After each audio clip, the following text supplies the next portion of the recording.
Okay, welcome everybody to, oh, where'd it go? I always lose my coffee when I get ready to say coffee and art in the morning. I'm Dede and I'm all zoomed in and ready to go. So, we're going to be coloring in this book here again, Menuet de Bonheur. Don't email me. I think it's Dance of Happiness. I wrote that in here because that's what somebody translated it as. And we've done a couple pages in this book. I'll show you the ones we've done. Did this one, Bunnies and Bricks. And thanks everybody for being here. I already said good morning to everybody in the chat list before I hit record. But if you're watching this on YouTube, it's a live show with a live chat, mostly awake people. So I am talking to people in chat. Hey, Dragonfly. And answering questions, sometimes repeating the same things. So yeah, just fast forward if you don't want to hear the chat. Okay, let's see. Then there's this one. Did this one. And I'm going to zoom in when we start coloring and stuff. So we've done that one. What else have we done in this book? The koi fish page. And I think that's all. Yeah, so we're going to do these bunnies today. So it's a square book. I think it's about 9 by 9. And just you can see by my hands here how big it is. Hey, Jen. Good to see you. Thanks. Thanks, guys. Thanks, Jen. And that was a good picture of you on Instagram, by the way. You and the fam. Okay, so y'all know I usually color the backgrounds black a lot, like, you know, here. And so anyway, I think I decided today that we're going to do it in this blue. This is sapphire blue, so I'm going to paint the background blue. I think I'm going to do some baby blue ribbon. And I'm going to do the frame here, wood, so I'm going to base coat it with some burnt sienna and then do the rest in pencil.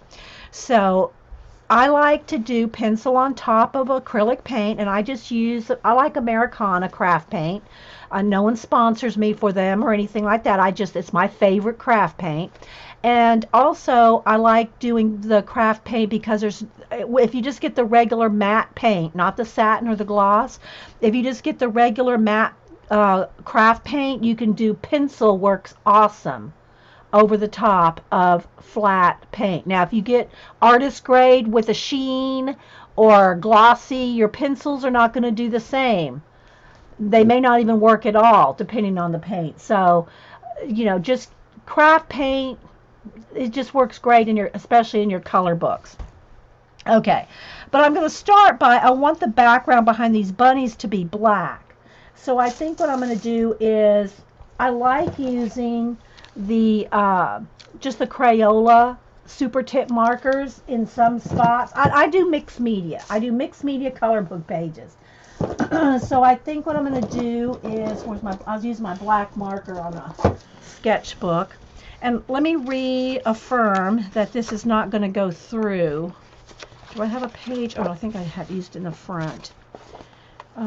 Just make sure this is not going to go through. Where can I test it? Well, I guess I'll just test it right here. If it goes through, I don't think it's going to go through. I don't usually have a problem with these water-based markers. And by the way, these are water-based markers. They're not alcohol-based. Alcohol-based markers will almost always go through regular, paper. There's a couple, even on my Serenade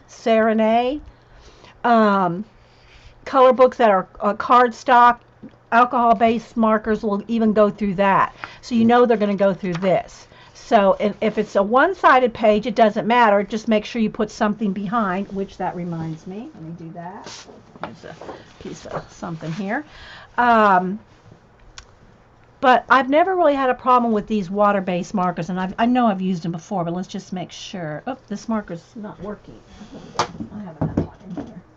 Like I said, I pulled them out to use in my sketchbook. If y'all have any questions, put them in caps. So I just want the background behind the bunnies. Yeah, it's fine. I want the background behind the bunnies inside the wood frame to be black. But the main background here is going to be blue. And it'll take me a minute to paint that out. But I also do everything in real time. I don't fast forward my videos or edit them or speed them up or anything. They're just what they are here on Ustream is what they get put up on YouTube. So again, if you'll have any questions in the chat, put them in caps for me so I see that, because the chat does have a tendency to roll by. Yeah, we're good.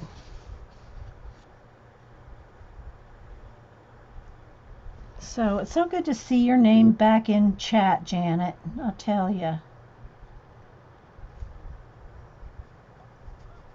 So anything going on? Any news in anybody doing anything holiday-wise or vacations or anything like that? When I start painting the background, I think I'll get out the chat pack just to have something to chat about, because it's going to take me a minute, like I said, to do the background painted blue. Hey, Jan T.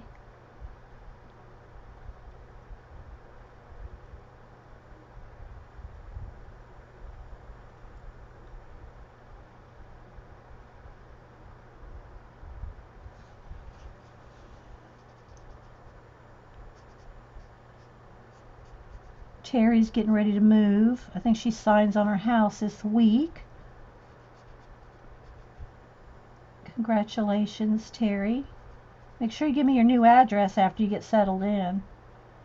I think we'll want to send you a welcome to your new house card. Hey, Prisma, how you doing? Good to see you, girl. So I'm just coloring the background of this black around the inside of the bunny. It'll make it a nice focal point right in the middle, because I'm going to do the background of this. Ratatouille. Janet, I just saw that. Oh my gosh. It was good to have Janet streaming again after being away for a month of Sundays, as we like to say. And I am 70% done with your room redo. I haven't seen any pictures, Julie Topaz. I've seen your artwork pictures, but I haven't seen any room redo. Am I missing them? Are you posting them somewhere I don't see them, or are you just not posting?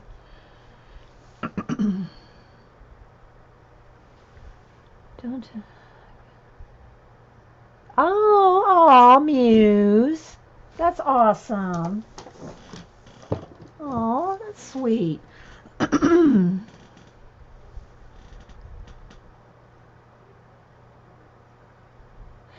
Yeah, that's an excellent way to practice seeing shapes and seeing things, Melody. So we're just talking, Melody just says she's been practicing tracing shapes out, like on, if you take a piece of tracing paper, we've done that project. It's been a while since we've done it, but you take tracing paper and put it over magazine models. It can be anything, but bodies, and start tracing the shapes, like, the circles, the all the shapes, and it helps you to see not just the shapes of things, but the perspective. Like sometimes, when people are drawn, like let's say someone has their legs crossed and their foot's like right at you, and the foot looks really big. Well, it really is that it looks that big because it's closer to you. So when you start tracing shapes out in a magazine like that, it helps you to see, oh wow, look how big that foot is. The foot's this big and their head's that big, and that's because you don't realize unless you just see the shapes of things. We might need to do another one of those projects, Melody. Thanks for bringing that up. Okay. Now I'm going to put some wax paper behind the page, because I'm going to paint all the way to the edge. Take this out for a minute. I'm going to paint all the way to the edge, and when I start coloring in details, guys, I'll zoom in. Hey, Pebbles. So again, let me go ahead and do the wood part here first. So I'm just going to use the burnt sienna to do the frame here. I'm just going to put a little bit out here on a coffee lid. And I got a smaller brush here. And I don't add water. If you want it flat, now if you want to wash, if you want it translucent, like let's say you wanted to start with a wash on the bunnies, then that's when you water down your paint to like a very thin consistency, and you want to see the color book lines through it. Okay, I'm not going to do that.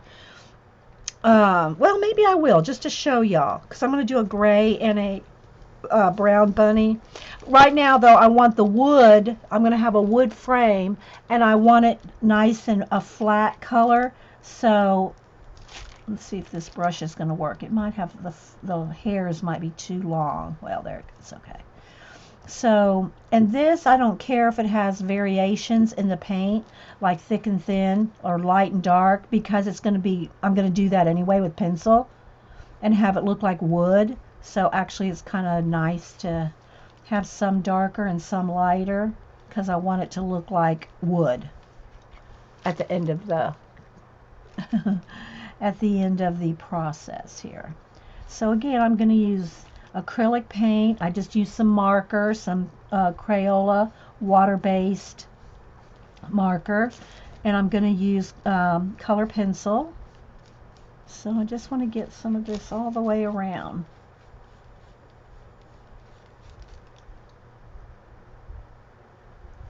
Hey, Carol Renee.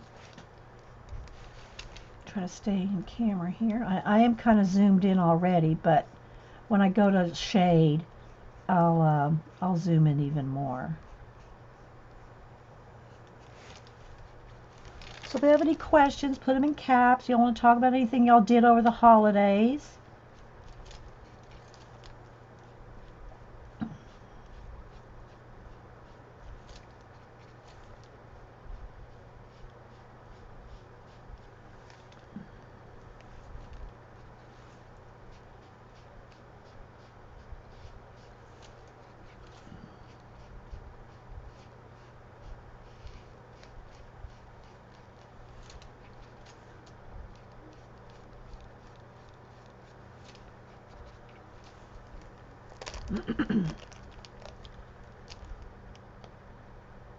Why does some have an orange edge?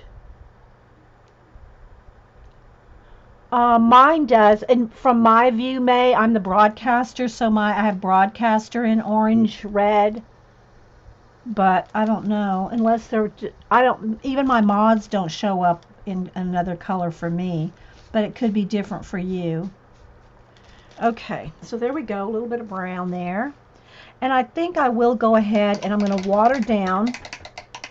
I'm going to get a bigger brush here, and I'm going to add a little bit of water here to this, get it nice and thin. And I'm going to do a wash on the bunnies. I think I'll do one brown and one gray. Now this is just the initial wash. It might even be a dark brown bunny by the time we're done. I don't know, but I just want to put a wash over it.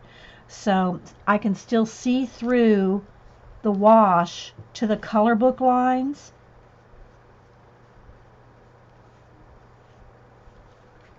But when you put a wash on something, it makes the coloring so much faster, because you don't have to base coat anything with pencils. You've already got a color already started. So there's that one. And I said this one's going to be gray. So let me get out a little gray paint.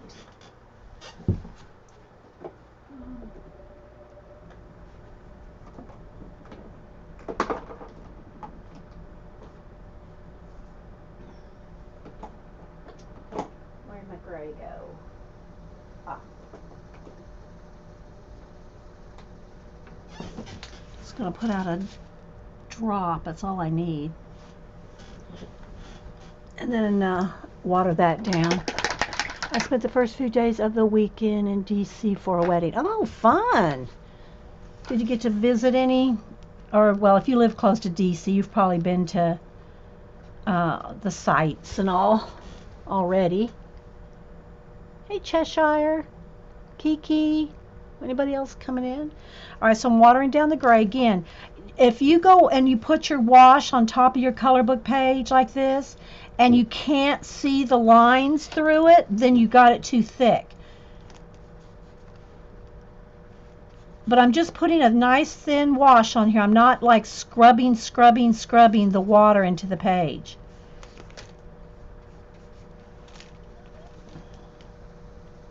So this will be my base coat for these two rabbits. Let's see, that's probably some of him under there.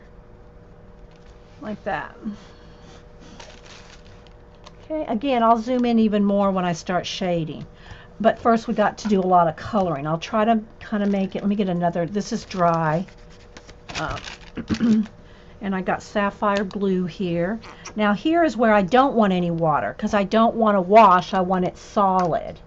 Okay, I gotta move that before I knock over my coffee there.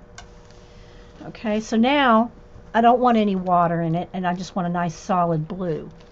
Just like I would if I was doing a black background. And this, I got my wax paper behind here so that when I go off the edge, I'm not gluing pages together. So I'm going to get as close to I can to the items, and then I'll go in here with a smaller brush and get real close. This is just the main big flat areas that I'm going to try to color in here. And some colors you will have to put two coats. Just visited with your family, people down from all over the East Coast. Oh, nice, Taddy. That's nice.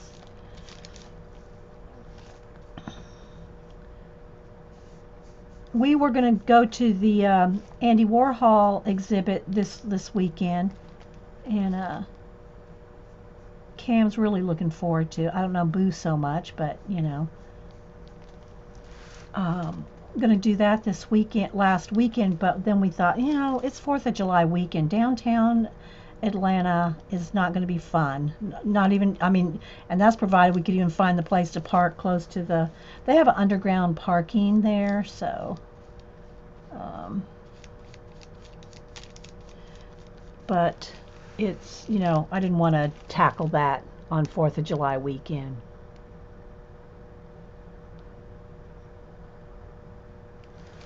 Okay, so I'm just going to keep going across the top. Once I get the edges done, I can move the wax paper.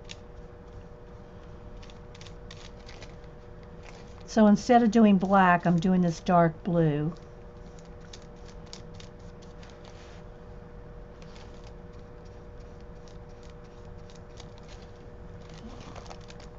I don't have to do all the background while we're sitting here, depending. I might just do sections, because then I'm going to go in with the small brush to get close to the things. This is just getting the big areas kind of filled in with a larger brush, and then I'll go in there with the tinier one. And I like angle brushes, because angle brushes you can get flat like this. You can do flat areas, and you can do sharp edges. You can get a real thin, sharp edge, and you can get a point. So angle brushes are my favorites. I don't have any specific brand I like. I just buy craft brushes, you know. Nothing fancy. I would recommend getting plastic handles if you can, because then the paint won't chip. There's, you know, if you get the wood ones with paint, that are painted wood, the paint can start chipping off, whereas plastic ones, that's not going to happen. And I go through a lot of craft brushes. You know, they don't last forever, but they last long enough for the price you pay. What's Eileen? Is Eileen being bad? I swear, she enabling again. I painted a background before using wax paper and still got paint. Well, yeah, you can't let the wax paper move. You can't let if anything, tape it down if you're afraid it's going to move. Because here's the thing. Like, I'll show you right here. Like, I'm going to move this. All right, so see the blue along the edge? If while that's wet, if I start tucking that back up under, it's going to get that blue up underneath.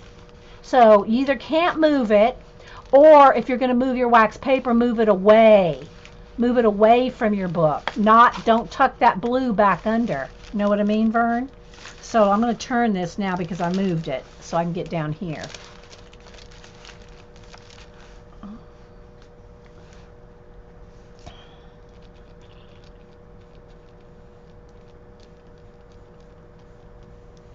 So anyway, I don't rush as much when I'm coloring by myself, but I try to go a little faster, of course, here on stream so that I get more done. But when I'm coloring by myself, like this process here, I'd be taking my time, going real slow. And so, don't feel like you have to do it as fast as I do. And I'm not even speeding it up. Just take your time, because that's what I do when I'm not filming. I'm not recording a show. I'm chilling with my color books and whatever. So yeah. Hey CB, how you doing?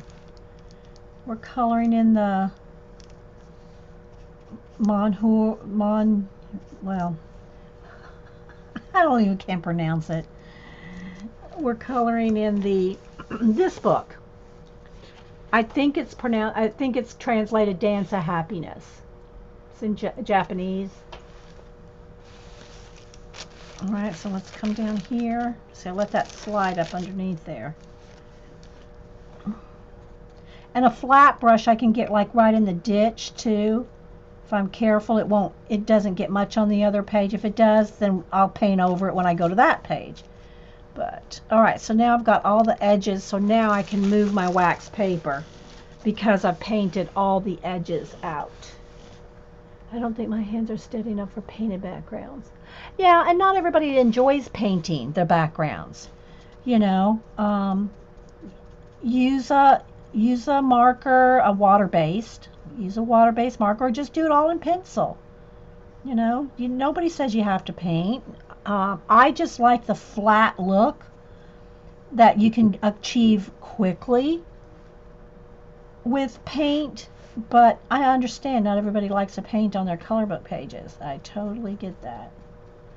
But I do, and so we try to mix it up. We try to do some neo colors, we try to do acrylic paint, pencil, marker. I'll use Copics or alcohol-based marker on the thicker papers. So that needs in there.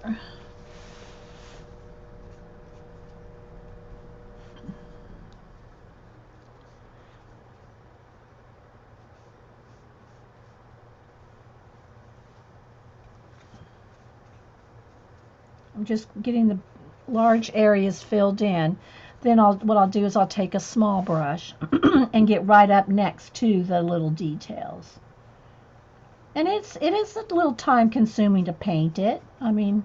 But the thing is if you get paint, I would probably recommend, I do it both ways. Sometimes I'll paint the items and then the background, but I would probably recommend, if you're not used to painting your backgrounds, probably paint the backgrounds first, because when you go to do the little items, the little bits, when you go to do that, if you've accidentally got paint on those items, you can cover it up with your color pencil. Okay. So I think it just depends on what mediums you're using, which thing to go first. If I was going to do markers, I might do, I don't know. I guess I just mix it up. But you're more likely to mess up the painting part and get this paint on something that can be covered up with pencil. Of course, if you can always just paint over anything,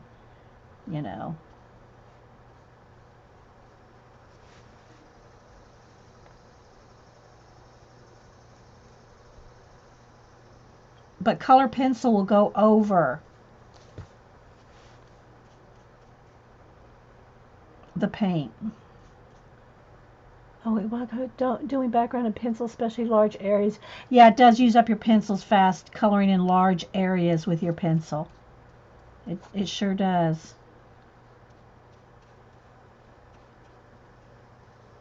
And it's harder on your hand too, especially if you want a nice flat background and you know you're not going to do any shading, so you bear down more pressure just to get that, you know, flat color in the background. Your hand will start to hurt. Okay, so some of these I'm just going to kind of put a little bit right there. All right, so that's pretty good as far as, you know, you can see I'm not up next to the item. See how far I am away?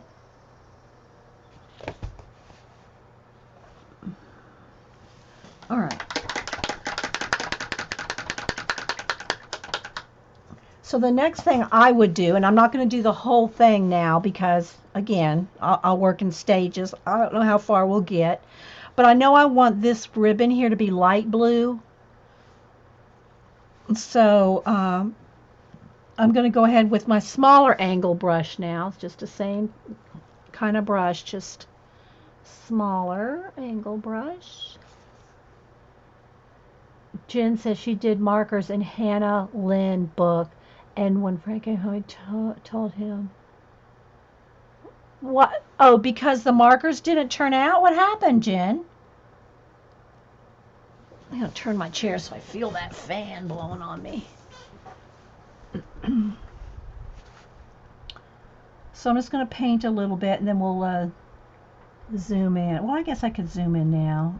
This brush, all right, so this brush that I'm using here is too floppy. The hairs are too long. I need a shorter angle brush or a pointy brush. I just need something not as floppy because it's, there we go. I think that one might be, I don't know. It's probably about the same. Let's see. I don't want a floppy brush. I want something that I can control it fairly well. Let's see. Looking. That one's too big. I'm just digging through brushes here, guys. These might be too big. That's too floppy. You might have to get a pointy one.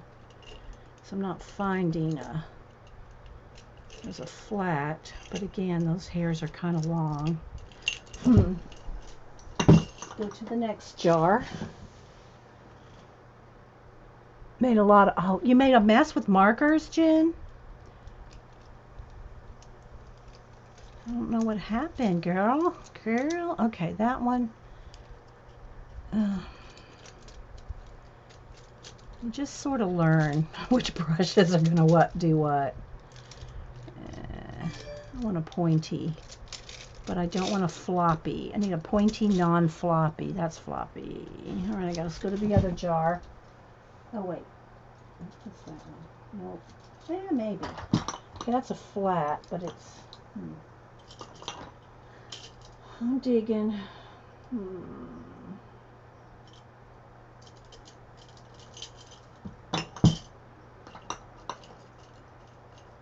Alright, I guess I'll just have to get a pointy.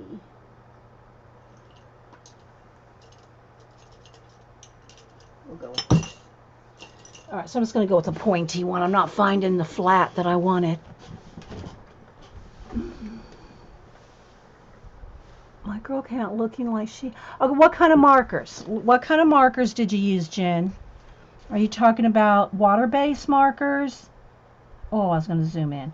Water-based markers or alcohol-based? Alcohol-based markers are tricky on color book paper. I tell you. So I don't know what kind of markers you were using. Trying to keep up with the chat.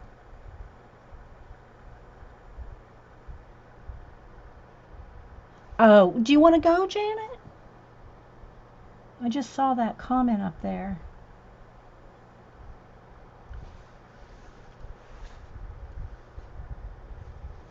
Tell Ratatouille we're thinking about him, Janet.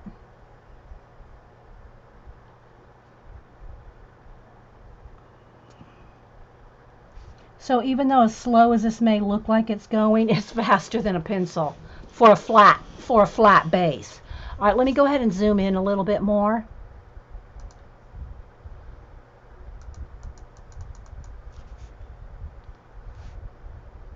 I think that's still pretty focused. I know there's now the sun's right there. Maybe I need to move the camera over a little. It'll be gone in a minute.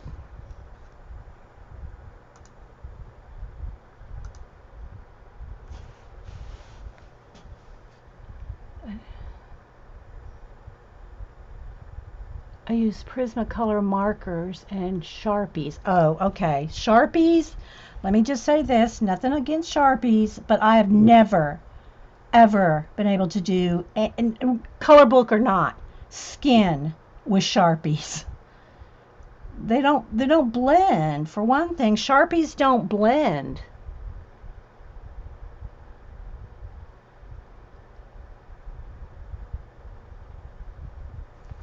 Do I need to get out the cougar? I saw something that Janet said, it wasn't in caps, so I didn't catch all of it. But I might need to get out that cougar sound. Do I need to get out the cougar sound?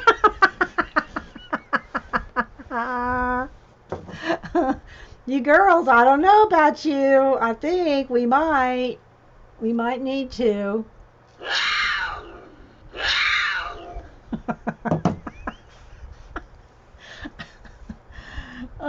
So anyway, I'm got my little thing right here. If you want a nice, yeah, I don't like. That's just me. Sharpies are good for. I like drawing with Sharpies or a quick, sketching with Sharpies. Do I like coloring with Sharpies? No. Not even in my color books. And for, well, they're going to more than likely go through your page anyway because they're alcohol based. I know, it makes me smile too, Terry. Thanks for being a good sport. Terry said it makes her smile every time she hears that. It makes me smile too. So you can just see I'm just kind of filling in. I'm going around this bow because I want this bow to be a light blue.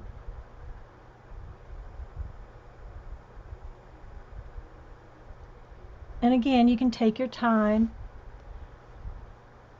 No, I'm not putting any water. The only time I'll put any water in here is if it starts to dry out because of the fan or the lights or just time. Then you could get a little bit of water on your brush just to kind of like get your brush wet, but don't put water in it if you want it solid. App should pay. I love that app. It's only 99 cents. Terry says Sharpies are awesome for label. Yeah, there's oh, trust me, Sharpies have their uses. But blending in a color book and skin is not one of them. At least not for me. I don't,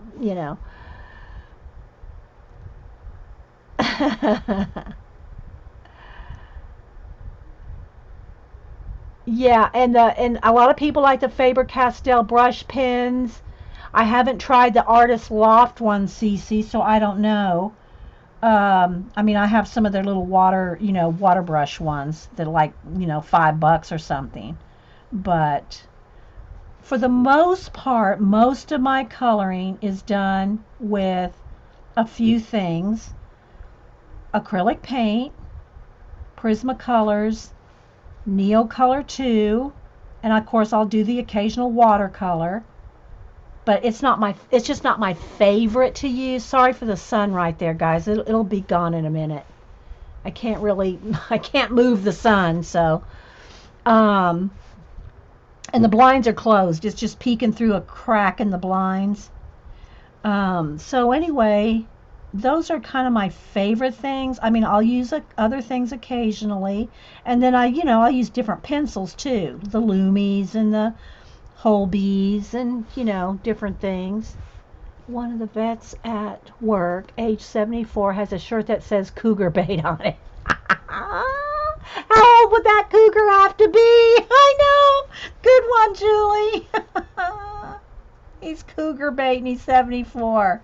I don't know. Depends on how those ladies are hanging around him.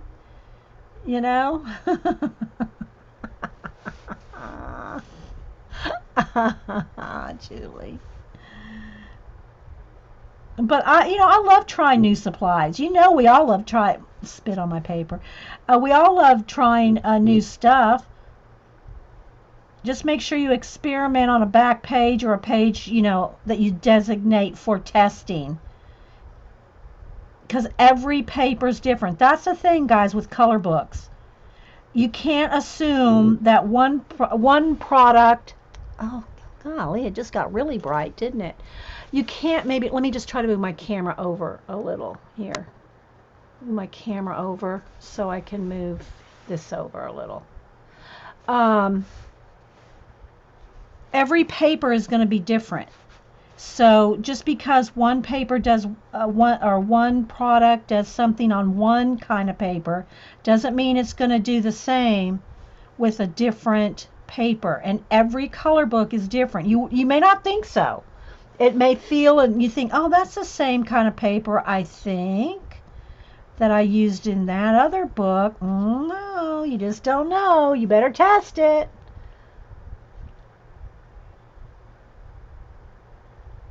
Hey, Sandra. Anybody else popping in? And again, guys, if y'all want me to see what y'all are talking about or ask a question, put it in caps because it goes by pretty fast. And I look down and do a couple of paint strokes and look up and it's a whole different screen. So, I want to be able to, interact with you guys because that's the fun part for me, having you guys here. Otherwise, I'd just record.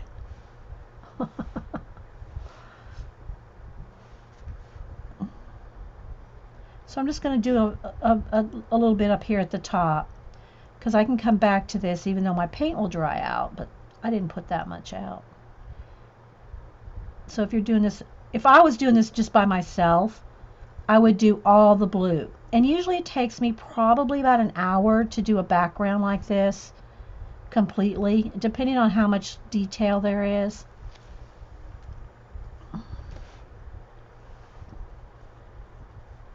And you can see sometimes where you didn't get the paint quite thick enough. You might have to go over an area. And like I said, red, lime green, yellow, I think ultramarine blue. There's a few colors that are more translucent than others. And if you do backgrounds with those colors, it's going to take 2 coats for sure.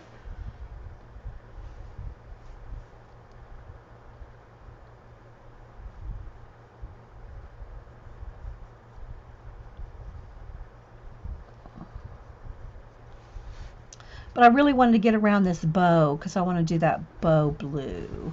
Let's go around these little flowers right here too. There's a little pocket watch right here with the little bunny. A bunny's peeking out of this pocket watch here.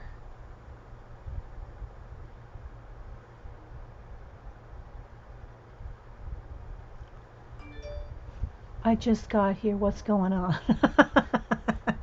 We're painting a background in this color book, which I think is translated to mean Dance of Happiness. I've colored a few pages in this book. We're pretty zoomed in right now, so I'll show the pages that I've colored later. Again, I showed them at the beginning. I try to zoom in as much as I can so you can see detail.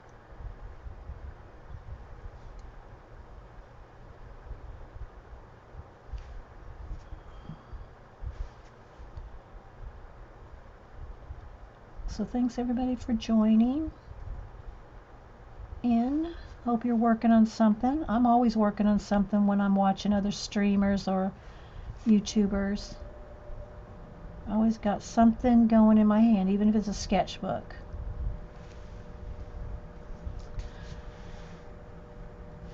Okay, so again, everything will have to be outlined or gone around with the paint here.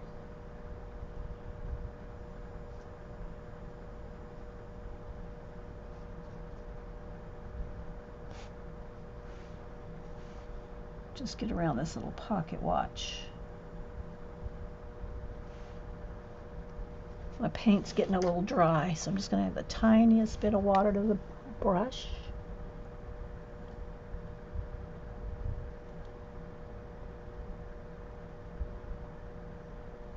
Yeah, it's soothing to me too, Valerie. I love painting backgrounds. But you know, on here on the show, I feel like I have to kind of hurry because you know it's very repetitious for people just to watch. But again, if I do a segment like this of an area where I've painted, you can see how long it takes. I mean, you know, you watch a video that's speeded up. Don't email me. I don't mind speeded up videos.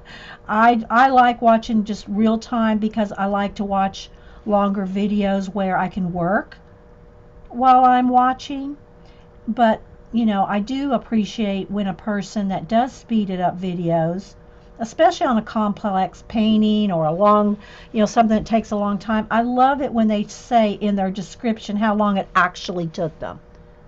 You know, I like how, you know, someone will say, well, I speeded this up and you're watching it took me, you only see 10 minutes and I'm done. But in actuality, it took me about 6 hours. You know, if you don't say, you know, people don't know how long it took you. And it just seems like, oh, I got this color book, I can whip out a page. And you know, I mean, I know nobody thinks that you can do it in 10 minutes, but you know, you think, oh, I can probably get that done in an hour. I'm sure that person got that done in an hour because the video only took them 10 minutes speeded up. I have no idea how long it takes. So even though I'm not going to do the you know, this whole background right now, you can see how long it's taken me just to do a little segment. It you know, and I'm kind of, you know, going kind of fast.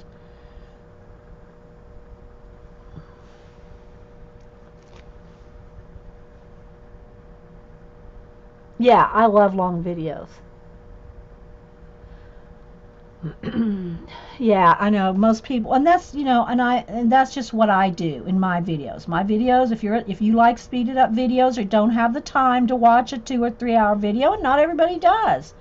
You know, you can either watch it in segments, watch, you know, 30 minutes here, 30 minutes there, or, you know, there's other people that do the speeded up videos. Nothing wrong with that. People's time differs, you know. So, not every video person, you know, not every streamer or YouTuber is for everybody. Nothing wrong with that. That's why there's millions of videos. Right? Okay, so now you can see here a little bit of where I've gone around some of these areas and how, you know, it took a minute. All right, so now I'm going to go ahead and hit it with the heat gun just to make sure I'm not dragging my arm through. I am wearing a paint shirt today. This is one of my painty ones, but I still don't want to drag paint all over the place.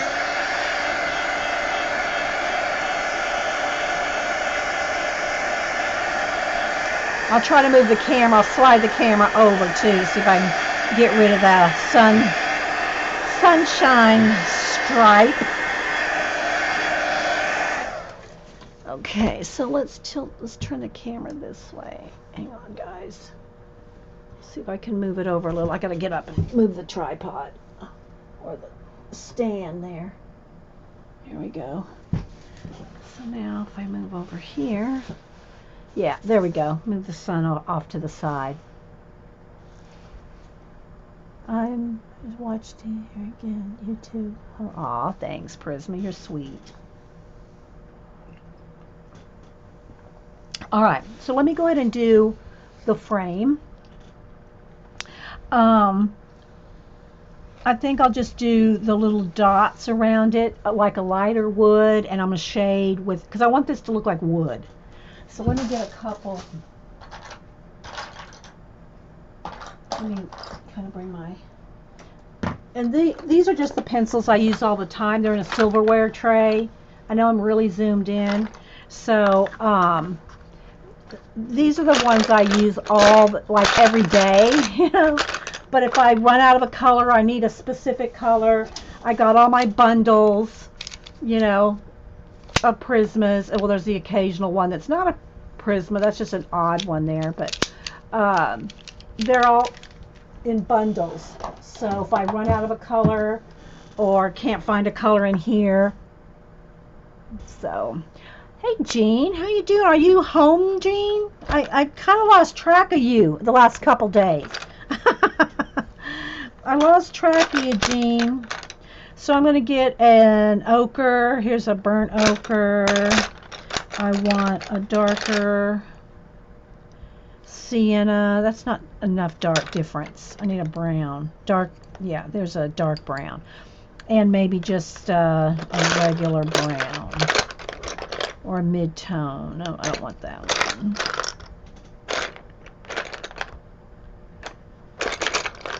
I might have to dig out a brown. Gosh, I can hardly read chat when it is not moving and scrolling too fast to get all the hellos, so we'll greet. Oh, blanket hello. Well, Jean, what are you home? Okay, I think those three will work. Wait, what color is that? Chestnut, okay. So we'll start with these. Let me make a space here. I'm going to put my paper back underneath just so I'm not denting the next page. Yes, came home on Monday, but sister drove me back. Oh, okay. Oh, that's nice. So you didn't have to take a bus all the way? That's nice, Jean. I'm going to just sharpen these. Let me, I'll get my Derwent out. My Derwent sharpener here from Kenny. Now you can't see it because it's on black. Black. But let's see here. Let me put it on so you can see. So the Derwent, this pops out and locks in. You don't have to do that, but if you have a long pencil, kind of helps hold it. Then it has these little rabbit ears that you squeeze. You squeeze that and put the pencil in, so it's kind of locked in there. Okay, it's locked in there, and then your hand is free. So you don't have to hold the pencil and try to do this. Now I can hold the pencil sharpener and it's locked in. Okay. Then you just squeeze the rabbit ears, and if you want it to say, oh, I think I want it a little sharper, stick it back in, sharpen it a little bit more. So I think that's sharp enough. Now I gotta say that little bit, that very, very tip will, it always breaks off for me, because I mean I'm light-handed, but even that. Said hi to you from, you had to leave right away, so didn't. Oh, okay, Jean. Well, good. I'm glad you're home. Get back on your schedule. But that's the best part about this. You know, I thought when Kenny sent it to me, I said, oh, it comes with a, you know, has a little clamp thing. You can clamp it on the table. And I thought, well, I move around so much. How am I going to take a clamped, you know, I just didn't see how it was going to work for me, being clamped to a table sharpener. But, yeah, that's a weapon, yeah. But then when I figured out that your pencil's locked in there, and you can hold your pencil sharpener. You don't have to clamp it down. You don't have to clamp it down. And we did measure, because I was thinking also the other thing with a hand, you know, a sharpener like this, I got to thinking about the pencil, you know, grinding the pencil down too far. But we did a test here a couple weeks ago where we did a test with the sharpener to get this point, and with sharpeners with the, you know, just the little, you know, like here's my little comb, a sharpener with this, whether a long point or a short point. And the pencil, when you laid them out, the line out, it did not sharpen any more. The point just looks so long and pointy, so you think you're grinding your pencil down, but the wood is ground down, but the point is exactly the same. Do you know what I mean, Vern? Does that make sense? Do I need to do the test again? Remember to make sure you don't sharpen your weapons. Yeah. You know what I mean? Yeah, thanks, Terry, for putting in the link. It's the Derwent manual. I don't know what else it's called. I mean, I don't have a number on it or anything. But it does come with the clamp, so you can put see, there's a hole there to put the clamp on if you want to attach it to a table, but you don't need to. So, so I'm really liking it. Now, do I carry it with me like if I go lay in bed and color Do I take this with me? No. I take this little, this with me. You know, with maybe 2 or 3 sharpeners. I have an eraser in there, and then this is for my crumbs, you know.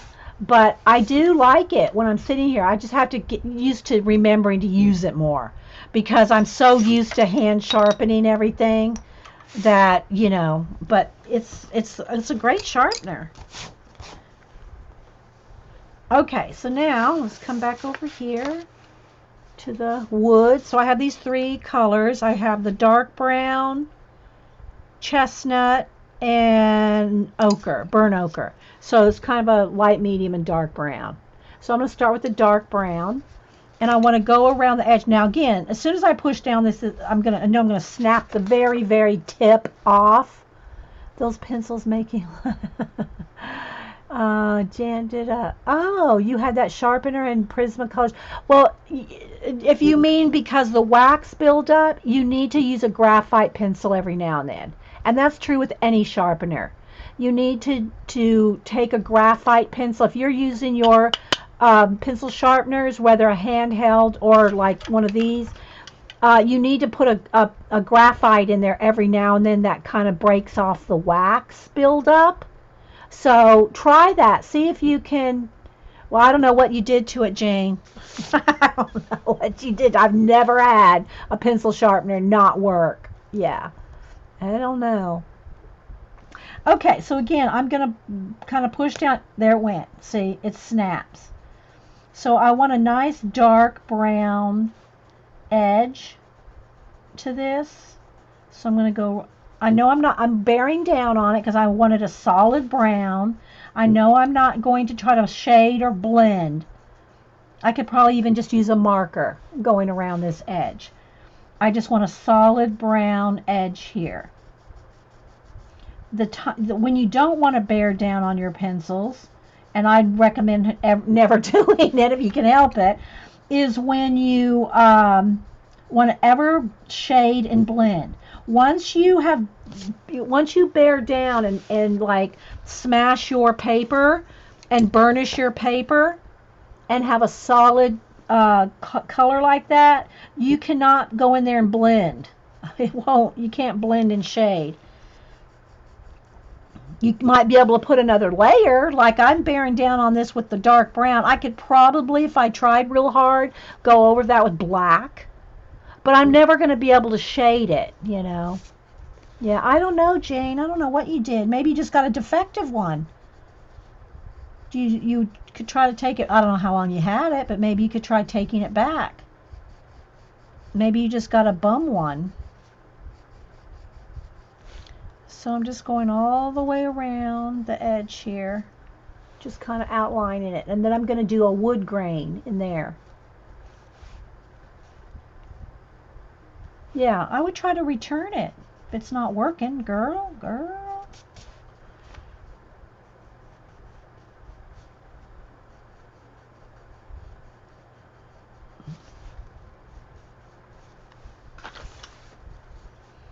I'm trying to keep my hand out of it and keep the paper straight. Or the page straight, so just wanted a nice little outline. And also the other thing too, what you see me going like that across the page, you shouldn't do that. Have a brush. I mean, I have a big drafting brush like this, but even if you just have a little, you know, soft paintbrush or something like this to dust. Otherwise, you can smear things, especially if you're doing mixed media.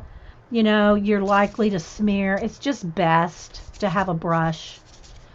You know, a big one's easier, but a small, soft bristle, not bristle, soft hairs, you know, to a mop brush or whatever, just to brush away the crumbs. Can you get more layers of oil-based pens? Well, it's just kind of the same thing though, Prisma. Once you bear down on your paper and it's like burnishes your paper, you've smashed the grains of the paper with the pencil by pushing hard. You can't get that paper back. You know, it's burnished, it's mashed. And it's pretty true with any pencil. Once you bear down, it's like ingrained into the paper so hard. You're not going to be able to do blending. It was on the motor in your electric one died suddenly and everything cleaning it. I don't know about an electric one or battery operated one, Jean. I've never, well, I've used them, but have I ever owned one? I don't think I've ever owned a battery operated pencil sharpener. I mean, this is the closest to any kind of, other than handheld that I've used. Okay, so now I'm going to go around all these little dots here. Well, no, wait. First, I think I'm going to go with the medium brown. I'm going to go with the is it chestnut? Yeah, chestnut. And I'm going to do a lighter brown, it's just lighter than the darkest. And go on the inside ring. I don't want it the dark brown because it would be too hard to see where it started in the black, because I have black on the background there. But this medium brown, I can still see it. So I'm going to do that next. You're so dang smart. Well, not really. It's more trial and error than anything. It's just more trial and error and using them for so long. It's not really so smart. It's just using it. Just testing. See how I just did that? Shouldn't do that. I should have this right here. Because you can smear those crumbs. A little bit of shade, the little bit of, when you're bearing down especially, you're going to have crumbs. And you don't want to do that, but it's habit. And it's easier. And everybody does it. But if you have your, brush right there, you're going to use it. I want to stay in camera. Hopefully we're still focused. Does it look okay, guys? Jean ordered a handheld, won't have to worry about the motor. Yeah. And like I said, what was preventing me from really thinking I would like this one was the clamp thing. I thought, well, you got to have this clamp to a table, because you got to have two hands. You're thinking you got to hold the pencil in, and you can't sharpen like that. But because it locks in, your pencil locks in. You're holding it and sharpening. So it doesn't have to be clamped to a table. So yeah.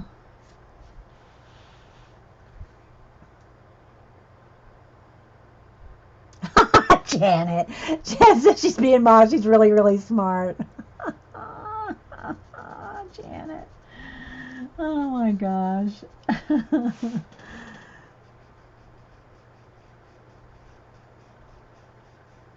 Okay, so there's that. Now I want to take the dark brown again, and what I want to do is kind of go around all these little. It's kind of like, I'm thinking of it as a wood. It could have been a plaster frame or something. I mean, in the artist's head, a vintagey, plaster type frame. But I'm going to go around each one of these little dots with the dark.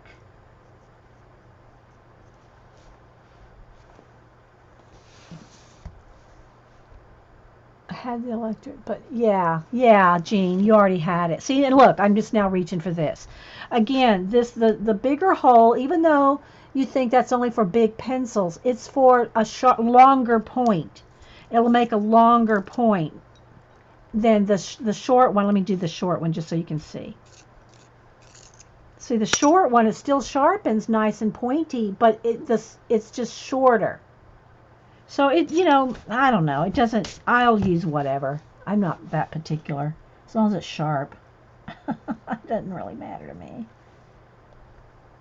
And the other thing too is I didn't notice this till Paula pointed it out. I never noticed it couple years ago or whatever. Paula said, do you notice that when you're coloring, you're constantly turning your pencil? And I did not even realize I did that.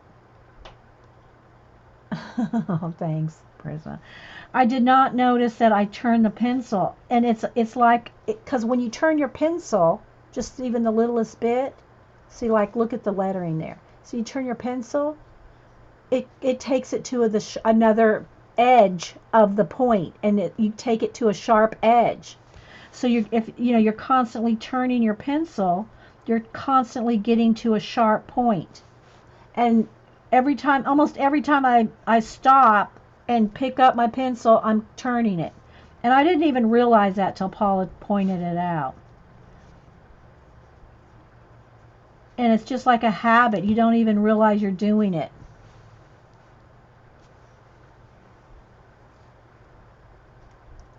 Hey, Carla. Who else is popping in? I'm sure I've missed some people. Thanks, guys, for coming in. And also, if I was coloring by myself, let me say this, because people might think, well, you're not even turning your paper or nothing. If I'm coloring by myself and like I got down here to this, I'd be doing this. Okay, so I'd be turning my paper and getting this area, because you can get more control over every little thing like this. But because I'm on camera and trying to keep the paper straight for you guys, I try not to move it much.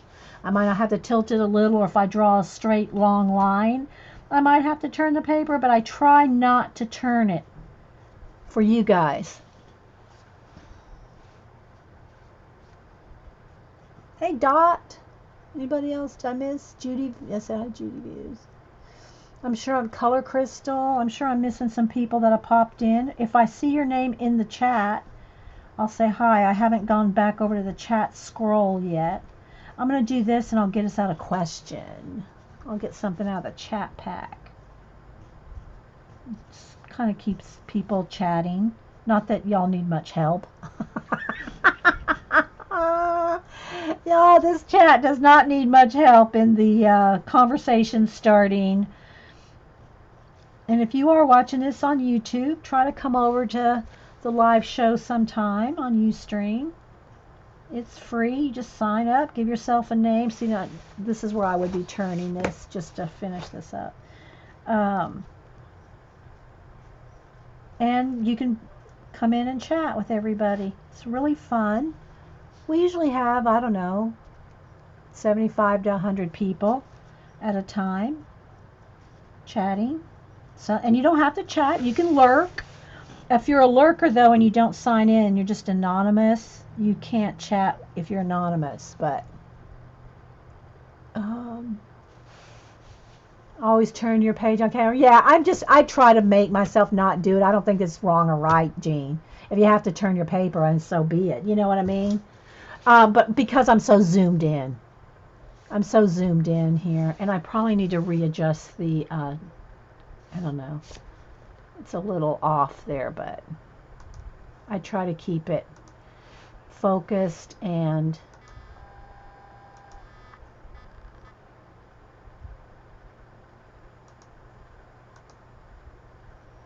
let's put a little, that looks pretty good.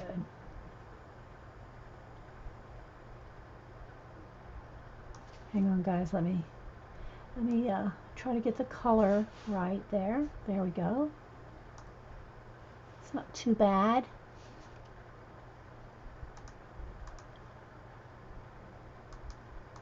For being so zoomed in. How do I choose my colors?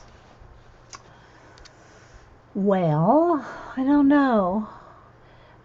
I gotta say, probably oh, let me show you this real quick, because this did happen. It didn't go through. But when I did the wash of the bunny with the acrylic paint, I touched, this right here was the water-based marker. Okay, the Crayola water-based, marker. I touched the water when I did this wash to that marker, and look, it bled a little bit into the ear. I mean, it's no big deal. You can pencil over it. But I just want y'all to see that. So if you are using a water-based marker, don't touch it with water. Don't touch the two. Either do the wash first and then do your marker, because look, that's what happened. And I'm glad it did, so you could see that. when I'm doing a color book page, I try to stick with about no more than 5 um, main colors. Now, and I say this before, if you have a big garden scene, like here, you know, if you have a garden scene here where there's lots of little, you know, different kinds of berries or things, you know, that may be a different case. Or over here on this one, oops, this one over here, the bunnies, bricks and bunnies. Where's our bricks and bunnies? It's toward the front. You see all the little flowers and all the little pots and everything. So there's a lot of colors going on in this. But most of the time I try to stick with like 5 main colors and spread them all out, because that will make your page look cohesive. Hey, Miko. And when I say, and I repeat this too, when I say 5 main colors, I mean, like if I'm using this and this blue, that's what I consider that one color, a blue. Okay, so I just mean if you keep your colors, the fewer that you can do, unless I say it's a garden where there's a gazillion flowers or something, it just makes it look more cohesive, tied together, especially if you, here, let me give you this now.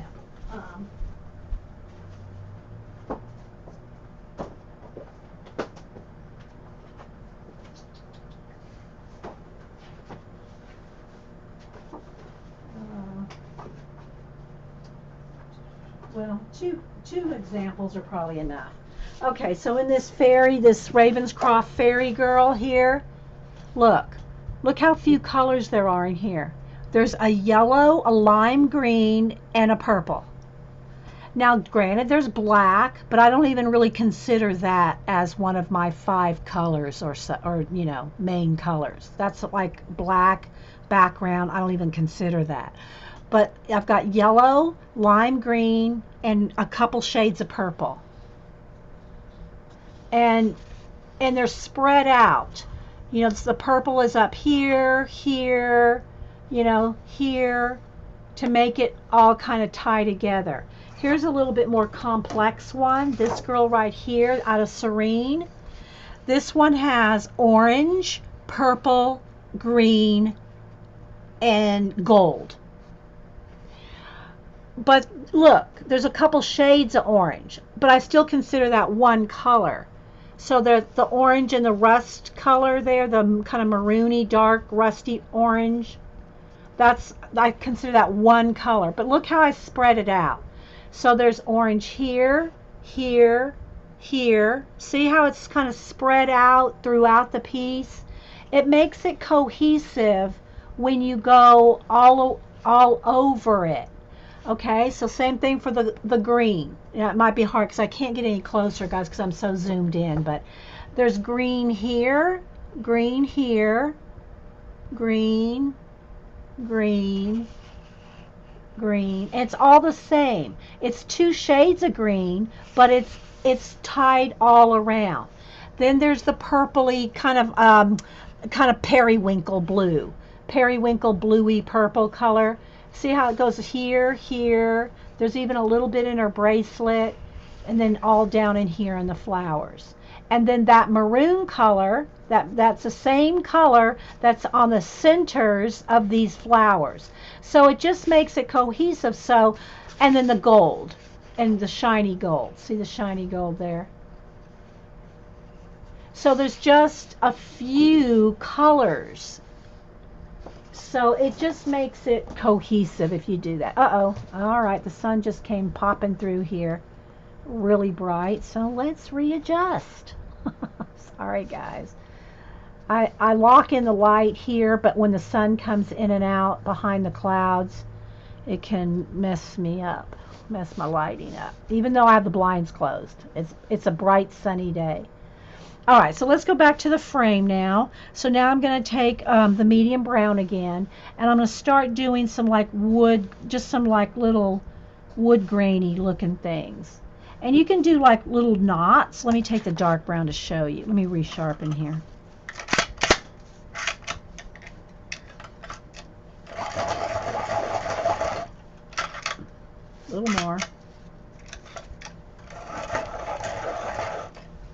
Yeah, so, but as far as what colors, I always have a tendency to go with the ochre, sienna, indigo colors. I love those Renaissance colors, and I seem to gravitate toward them. I try to force myself not to use them all the time, but I love those colors. Like in this one, I use the orange, and but if you really think about it, it is the same colors, just another variation on it. So instead of like indigo, ochre, and sienna, I used gold, orange, and this lighter blue, you know. And for greens, I always gravitate toward olive green. Hey, Debbie Epps. So, yeah, guys, it's kind of flashing in and out. All right, so anyway, if you want some wood knots, you can just kind of do a little like oval thing like that. Whoops, sharpen the pencil.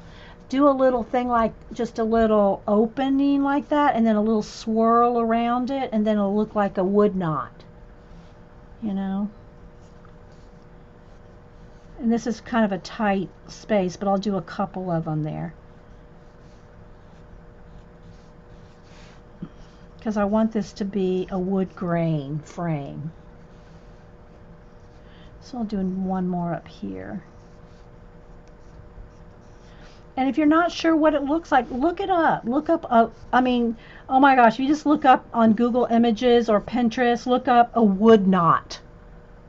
And you'll get a close-up of what they look like. Then you can go in there and just draw you one. All right, so there's kind of a base. Now I'll go back in here with the lighter. And this may not even be light enough. I'm going to have to get a lighter, like a tan color. Yeah, let's go with ginger root. To get in here and do a little bit of, there went my point, a little bit of highlighting in the wood just to give it a little bit more grainy look. See, something like that. If I really want a true wood, I would just look it up and use it as a reference of what wood looks like. But this is good enough for my little frame here. You know, if I was doing a tree, like when I did the werewolf, I was more concerned about the wood because it was on a tree. But I'm just kind of put a little highlight inside and go around. And again, it depends on how much time you want to take. So something like that, because it's essence of wood grain now.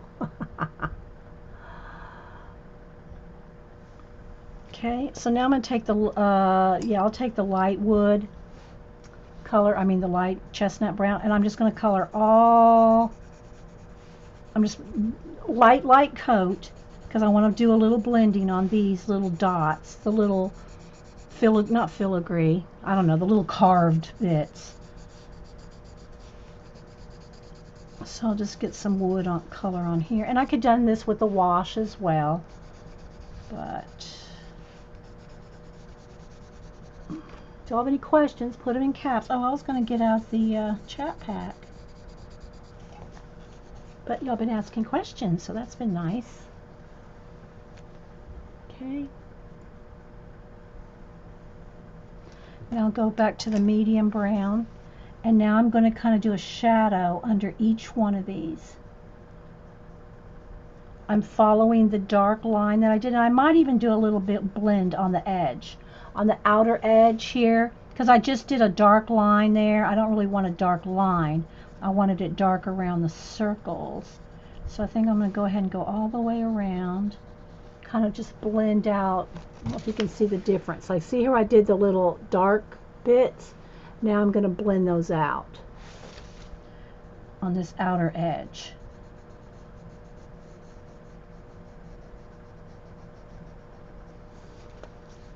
The bumps, yes, Terry, the bumps. There we go. Let's just keep it simple, right? The bumps in the wood.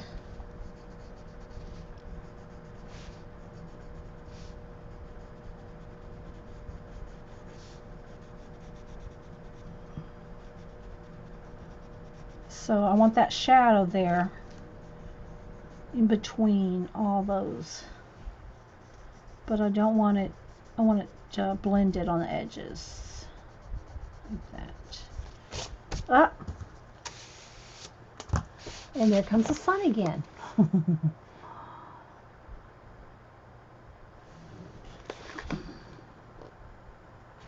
I just want to try to prop up a little. So now I can kind of go in here and just maybe shadow a little bit more. Any areas that might need a little bit more blend.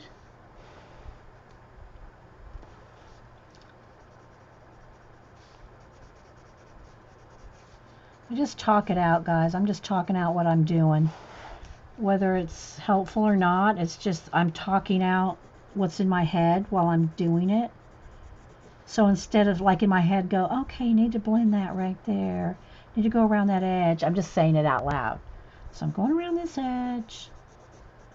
Put a little bit of knot holes in there.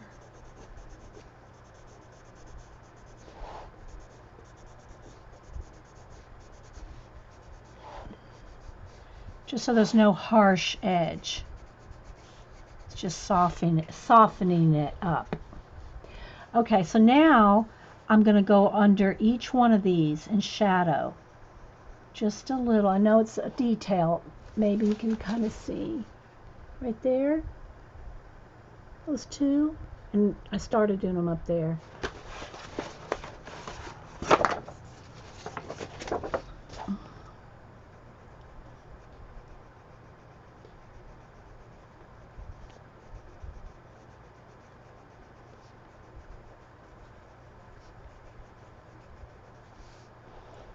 I like it when you think out loud. Yeah. Well, because I want y'all to know what I'm thinking while I'm doing it, you know. It may or may not be helpful, but it's like, that's why we're doing this show. We want to talk about what we're doing.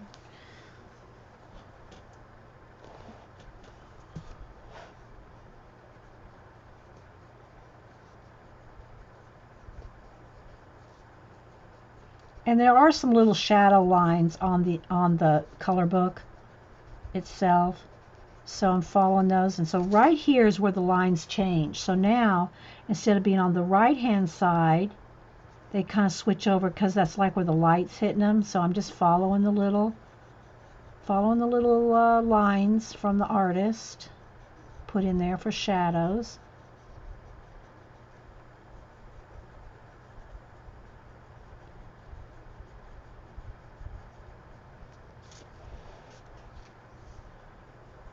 And then I'll go back in there with the ginger root on the top to blend in that initial color. The quick little bit of color pencil we did on there. I'll go back in with the ginger root and do a blend on each one.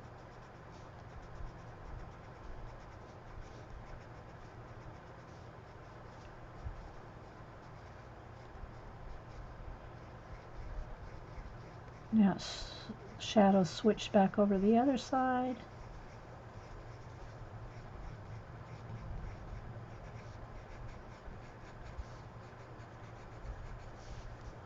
Missed one there. And now I'm going to take the ginger root and go over each, whoop, that's not the ginger root, go over the ginger root and kind of just blend each one out. So there's no harsh lines.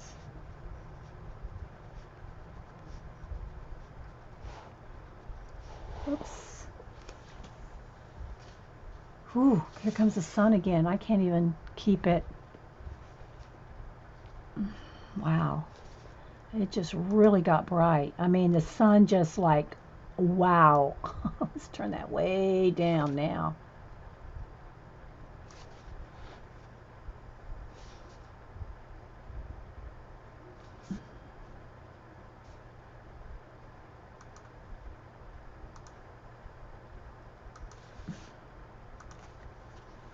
Thanks, Cece. Have a good one.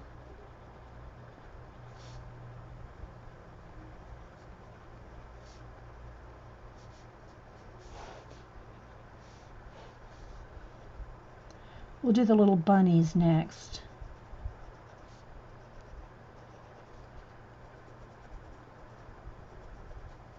But at least you kind of get to see, and we'll probably do a part 2 on this one because we're not getting real far, but you can see how long it takes to do real time. You know, how long it really takes to do a page in real time. I do need some more coffee though. How long have we been here? Can't see that. An hour and 20.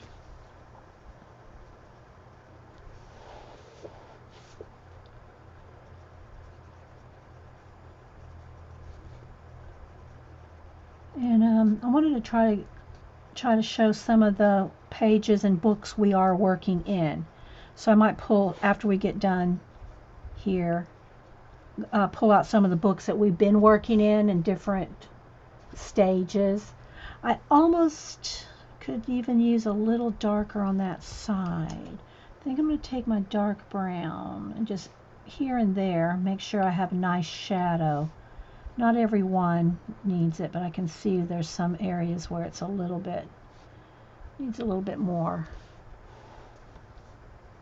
And again, it's like a vintagey wood frame. That's how I imagine it anyway.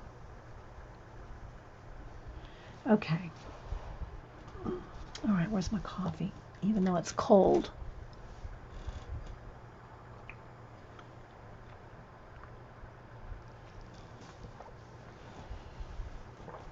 Okay, I think I'm going to have them both have brown eyes, even though he's a gray bunny. Well, he could have a green eye, maybe.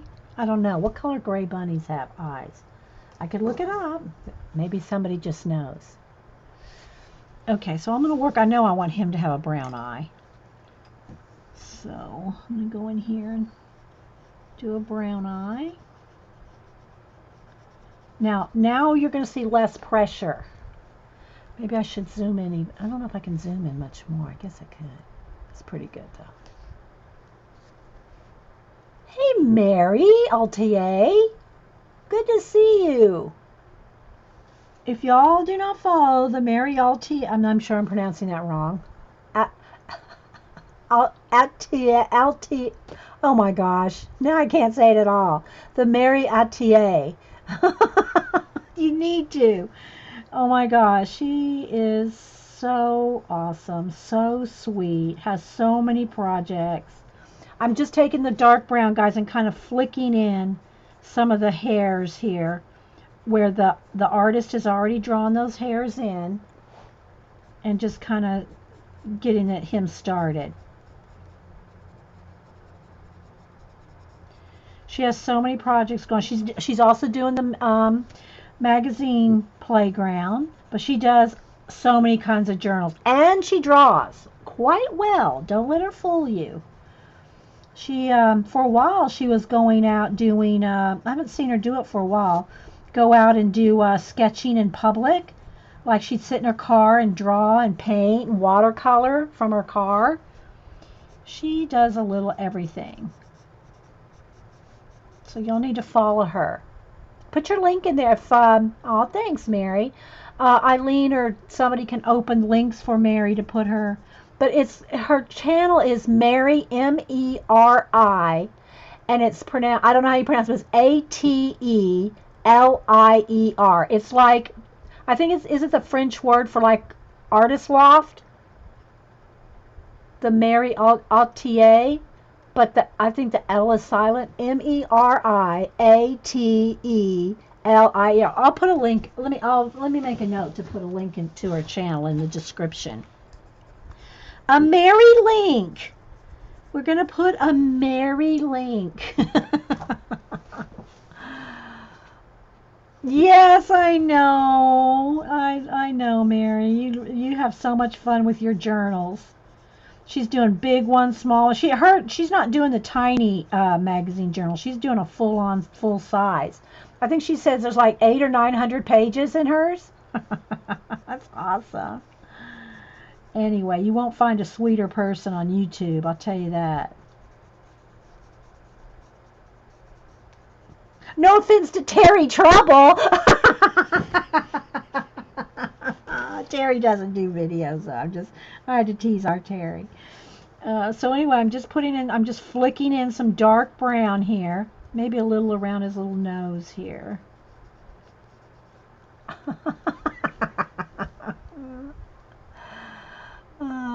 Oh, you're making it. What kind of a book are you making, Mountain Dreamer? So I just want to flick in some little random hairs there. Now I'm going to get a dark. I'm going to go ahead and do him while I'm at it. So I'm going to get a dark gray out. Let's see.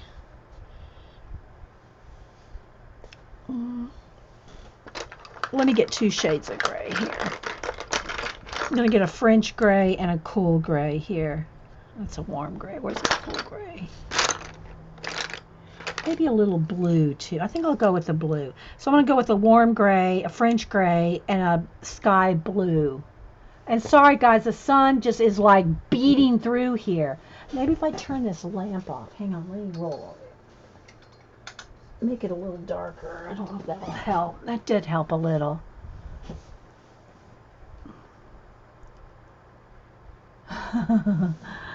There, that's a little better. Okay, so now I'm going to take, where'd my dark gray go? Did it roll off?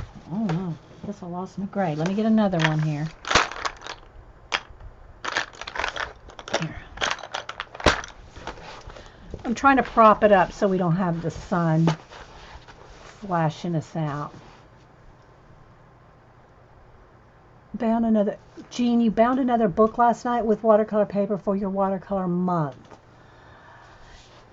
Yeah, Jean, I think she's doing a watercolor month. There's a what do you call it? Challenge, I guess. I don't know who puts it on. Do you know who puts it on, Jean? I'll say a watercolor month challenge. I'm doing the fill a sketchbook it's sketchbook summer, and you fill a sketchbook. All right, remember right here, guys, where the black went over? Let me just take a light gray and show you. I can kind of like get rid of that. See, so just remember though, if you're doing anything water based, whether it's watercolor, Neocolor, or a acrylic wash, don't let it touch where you've done a water based marker, because it'll bleed. You're going to follow Angela Fair's prompt, Fehrs. I don't think I know Angela Fair. Jean, does she only do watercolor? Maybe that's why I don't know who she is. But anyway, so I'm doing the fill a sketchbook in a month. And of course, you know, with the holidays, I've done some, but not near enough. So I got to get crack-a-lackin'. I have to get the whip out app out on myself.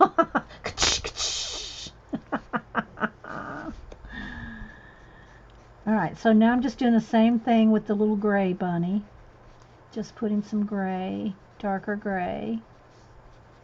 And I'll blend it and shade it and all with other lighter and darker. Well, this is the darkest right here.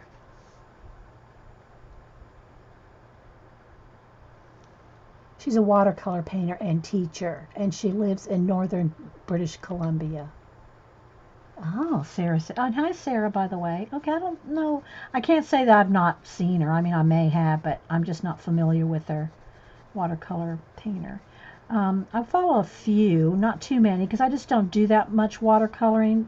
Steve Mitchell, the Mind of Watercolor. I've followed him since he started.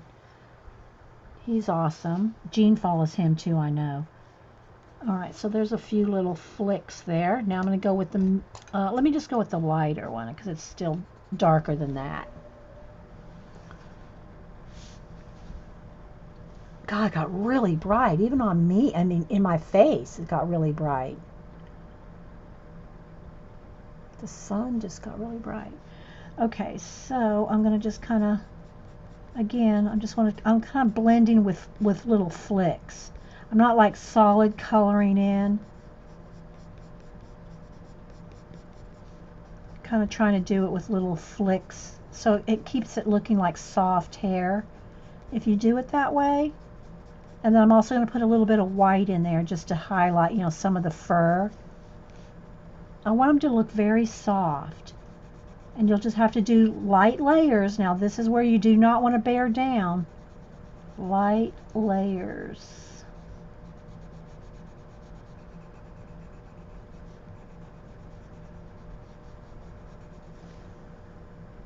You remember yes, I know. I usually forget the name of his show, The Mind to Watercolor. I know. I usually forget his name or his show. I know, Gene.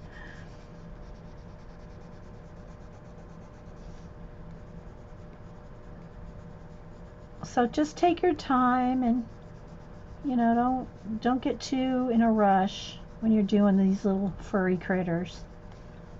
When we did this one over here in the Bunnies and Bricks, let me get back this way. See how we did the little fur to make them look real soft? We did a white one, a gray one, a black one, and a brown one.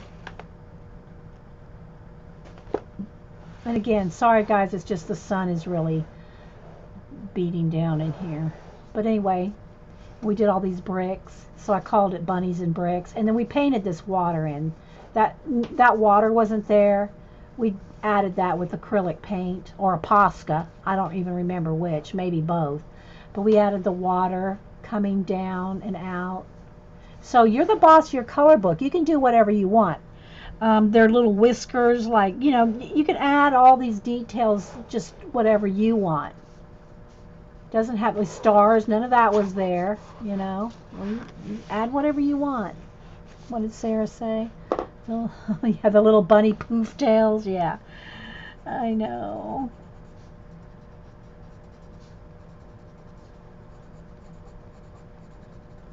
But just lots of light layers to keep it. And also fur, you want the fur lines to go in the direction that it's growing.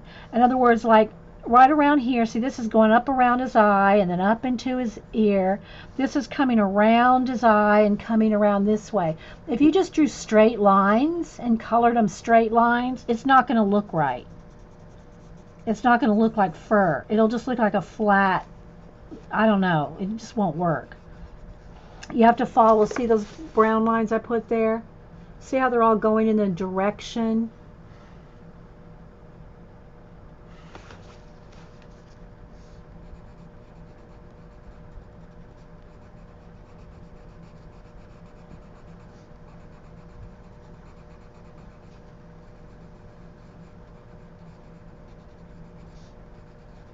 Okay, so now I'm going to get out some white. And I know I don't need to use this.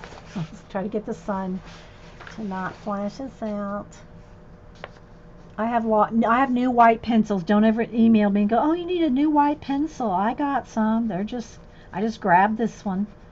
All right, so now I want a little bit of highlight here. And I'll probably, and the thing about doing stuff like their whiskers here, and see their whiskers, if you want their whiskers, and I will want them to like overlap over these flowers, make sure you do the flowers first, then go back and do your whisker lines over. You don't want to have to try to paint around or color around the whiskers, so do that last. And same thing, I want some extra little whisker dots in there that aren't here, so I'm going to add my own little whisker dots and other things.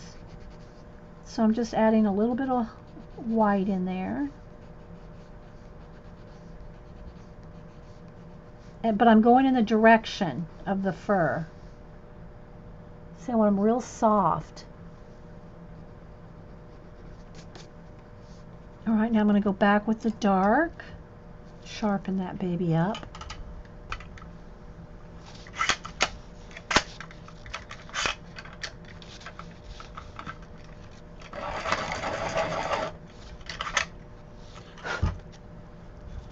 And get in there and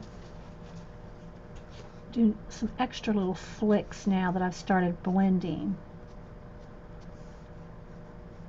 And that will make it look real. See those little flicks? And then you could put a couple like right over the light areas too. Just pop in a couple and it'll just really make it look like real. Nice shadow around his eye. And a little extra Maybe a few coming out this way.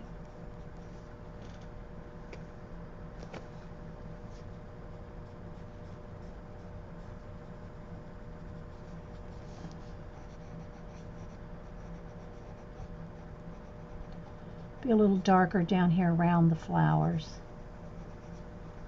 Any questions? Are we good? And then you can go back and soft blend any of this out too.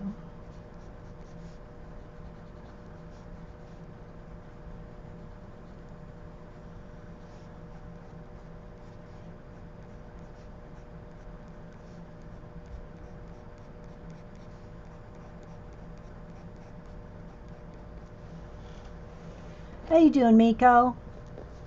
I see Miko. She hangs out on Periscope a lot.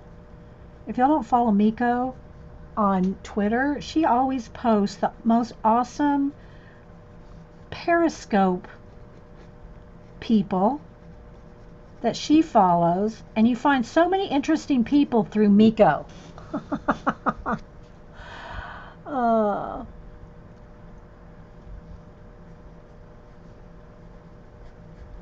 Because she posts just interesting people. I found so many interesting people through Miko. And I don't hang out on Periscope much, but when she posts them on Twitter and I see it come by my feed, I'll stop in just to see who she's promoting that day, because you find some great people. Thanks, Terry. All right, now I'm going to go back to the light gray, and I'm just going to kind of soften up some of those darker lines that I just put in there, just barely, just kind of soften those up, and then I'll probably go in there with a little bit more white.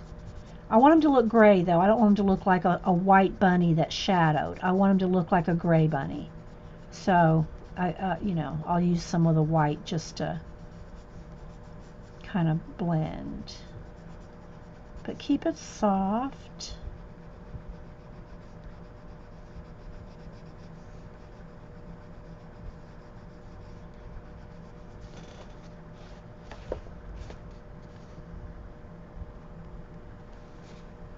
All right, now I'm going to go back with the white and just kind of softly get the last little bit of blend in there. And another little thing that will make your animals look real, especially like on furry ones like this. Let me get a different pencil, because I probably can't even sharpen that one. I don't know why I got these little tiny. Let me get a white here. Well, I'm not finding one. If there's a Verithin, I don't want a Verithin. Let me just sharpen with a hand, the little one here. Is if you take, and this works especially well, this will work especially well if you have acrylic in the back, or in this case it's just the water-based marker. It's not pencil, but just kind of like we do the stars on black, the stars show up, or the nebulization, making nebulas and stars and stuff like that on black acrylic paint, even though this is just water-based, your Crayola marker. But if you'll take and do a few little flicks of hairs coming off the animal, it'll make it look more real. Just a couple. See that? Coming off into the black. Just like that. And I'll do the same thing when I do him. See those few little hair flicks? See how that gives the edge of the bunny rabbit a realism there? Like, let me do one or two from this ear right there. Just a couple tiny little hairs flicking down. See? That makes it look.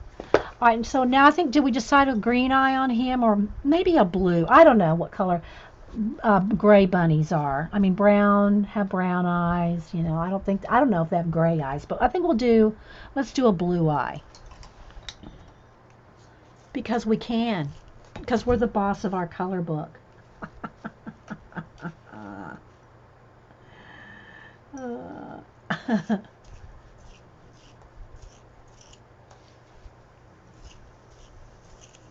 right, so I'm going to start with the light blue first. I'm going to put a light blue. Oh, and the other thing too is you can always go back and add with a gel pen or a Posca pen. Let me do his eye while I'm at it. You can do highlights and stuff, so don't ever be afraid, oh, I messed up the highlight or underneath the eye or anything like that, because I'll show you in a second. We're going to do it with a gel pen. So now I got a light blue eye there. Now I just want a little bit of a gray blue. Let's see here. What's this one? That's too green. Let's just go with the light blue. Okay. Let's just go with, what is that? Caribbean blue. Just to put a little blue in his eye. And the same thing for the pupil. If you want the pupil nice and black again, which I usually do, I'll take my Sharpie pen, not a marker, Sharpie pen, and then get back in. And that's what I do with eyelashes, outlining any area of black you want. I use a Sharpie pen. And as long as you don't scrub, overdo it, you'll be okay. It won't go through your color book page. I've not had it even go through a Bennett Klein, which is like the thinnest. So, but it's a Sharpie pen, not a marker. Okay, so just saying. You can get a nice sharp edges with the pen. And you do whiskers, eyelashes, whatever with it. Now I'll get my gel pen. Where's my gel pen? It's over here. Oh, too many projects going on. I move my supplies around. And either one, I like either my Posca fine point or my gel pen Signo, Uniball Signo. Just make sure it's working out here on my table. So I'll go back in with the highlight and maybe right along the edge of the eye. Just to do that. Same thing for him. He might have a little bit more highlight there or right along the edge. Do that with the gel pen.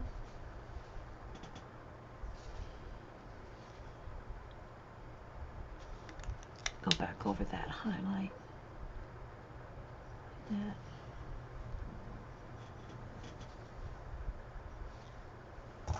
That. Okay, let's go down to him now. And again, let's go, we use the darkest brown. Now I'm going to go to the lighter brown, the chestnut brown. And again, I'm just going to start flicking in another layer of fur.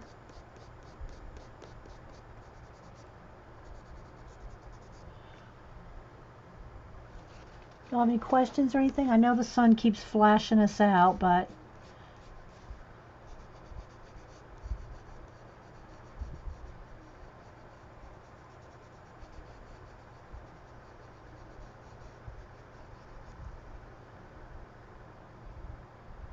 I'm trying to keep it as close as I can. Now I think I'll go ahead and take my my ginger root, and I'll do some hairs flicked out onto the black with the ginger root. That's going to be my lightest color on this bunny. And just a few. I know it's easy to want to put thousands, but if you just have a few subtle ones, it's going to look more real. See?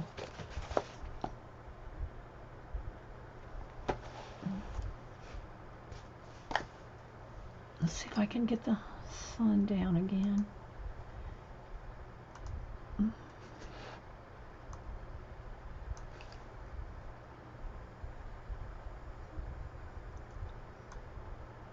Don't want to get it too dark, but I want to try to get some of the sun flash out.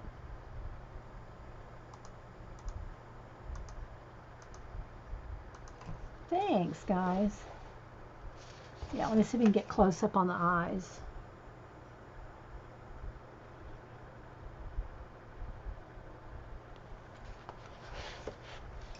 All right, back to the light.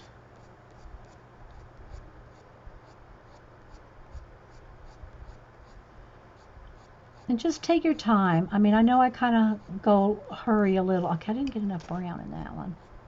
Dark brown. I know I kind of go fast, but I want to try to squeeze in as much as we can. They look cute. Okay, thanks, guys.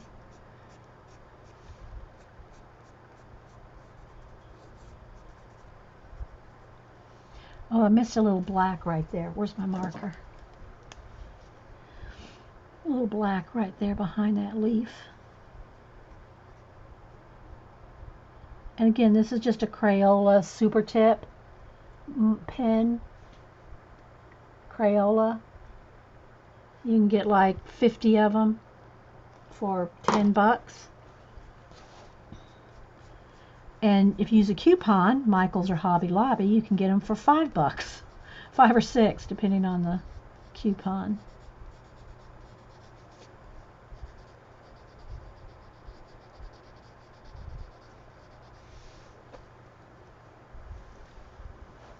Thanks, Melody.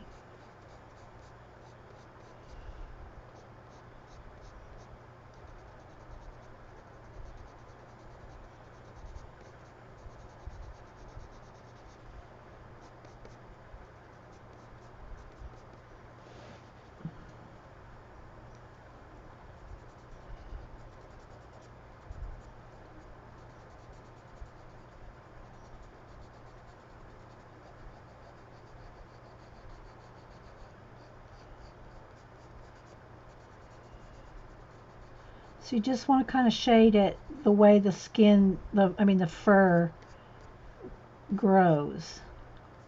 And I am going to put some little dots in there, whisker dots that aren't there.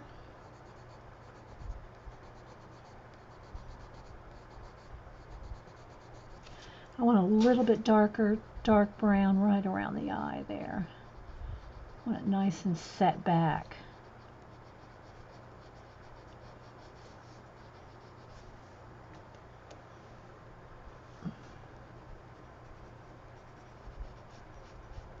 Yeah, I was thinking that having my, and I think it does help for the most part having the sunlight be my main light here. But then just sometimes the sun's so bright, I'm having to adjust it. But I am liking the light better here by the window than I did against the wall. So it's just got to kind of fussy with it every now and then. So, all right, now I'm going to just put in a few little extra flicks of hair here. And then let's see, I think I'll take my ginger root to do the blend out. Like here I use white. I use ginger root here on the.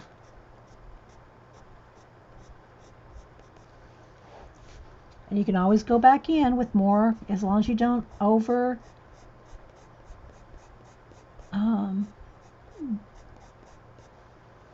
burnish. You can get more layers.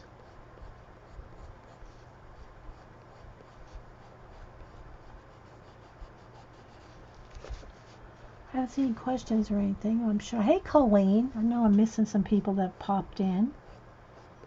Thanks, everybody.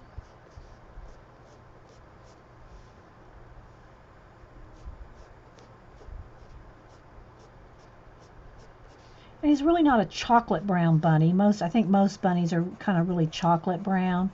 This one's kind of more of a rust color chocolate brown bunny. I'm going to add some more on him, but just so if you want real make sure the colors are accurate on animals, look them up.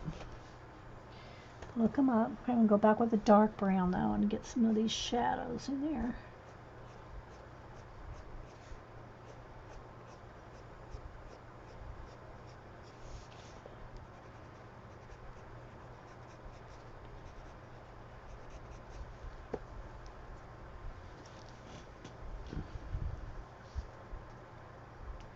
No, it doesn't. Mary's asking if the chat shows up. Not unless you're on Ice Chat and you record it yourself. And I don't record it, so no, the chat does not show up afterward, Mary. Sorry. Oh, I mean, maybe sorry. I don't know.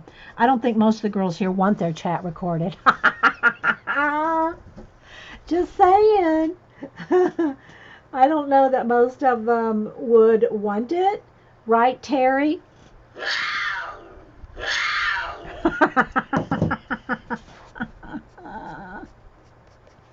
But is it possible to do so? It's possible on Ice Chat, but not here. Sorry, I couldn't resist, Terry. Hey, Sherry, by the way. I just saw Sherry up there.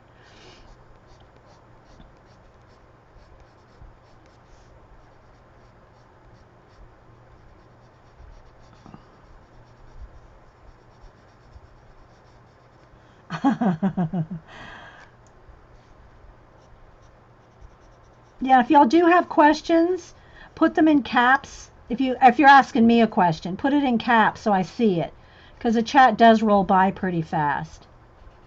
So.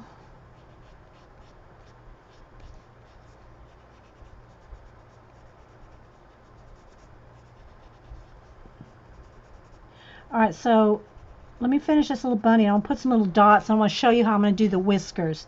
Even though, like I said, it's probably best not to do your whiskers till you color these flowers because they're going to go over top. So let me just put in a few more hairs here.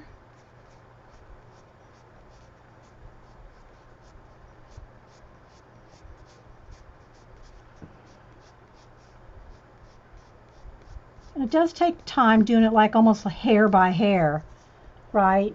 You're almost like putting one by one. But it makes it look really real. A little shadow on his nose. All right, now I'm going to go back to the sienna and start kind of blending some of that in. You just got to keep layering it up till it's like where you want it. Shade down here. I might go another layer with the ginger root as like a final kind of blend. Derry goes, yeah, you're correct, Dede.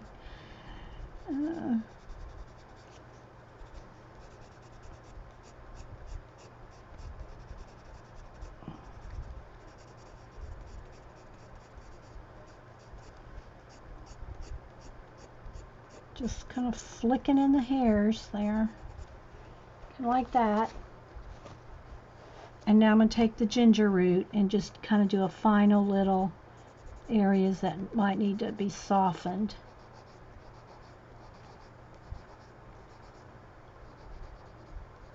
And you can always go back in there with darker, like if you see like maybe right along the eye here needs a little bit darker there.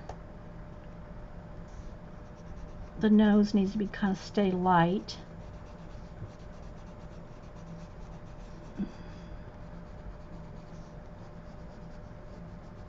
All right, so now both these bunnies would have probably gray. I think, don't email me if I got this wrong, but it's kind of like cats. Like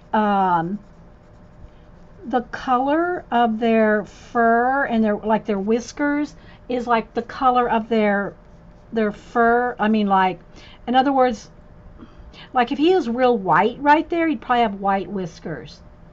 If they're real dark, they'd have dark whiskers. And cats, and there's different things about the fur, the way the skin and the color of the fur and their whiskers. I used to know that stuff a long time ago. It's like not in the I need to know today memory bank. All right, so let's do a little bit more. Okay, so I'm liking that. Now, so when I do whiskers, whether they're black or white, I would use a gel pen or a Posca if they're white, a black Sharpie pen if they're black. So I'm going to go ahead and do them just so you can see them, but don't do this until you finish the flowers, right?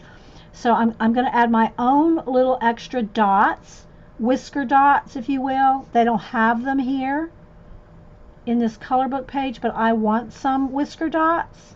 So I'm going to put some. And then the whiskers themselves, see now this one's coming over this. I'll hold it up here in a minute. And have some overlapping. It looks more real. And they would come right over the tops of these flowers, which again, you really don't want to do this till your flowers, because now what I'll have to do is after I color those flowers, I'll have to go back over these whisker lines to put them back in. But I just want to show you how they look when they come across like that. And you might have to clean your Sharpie pen off because you're picking up wax, you know. Something like that. Needs another one right there. Didn't show up. And sometimes you'll have the odd one like coming off their eye, or sometimes, you know, depending on what is around, you might have them coming off, you know, different parts of their, just a random hair, you know. Your cats just have long whiskers, yeah. I just like the look of that, you know, and cross them over. But you see how I've come over the flowers here?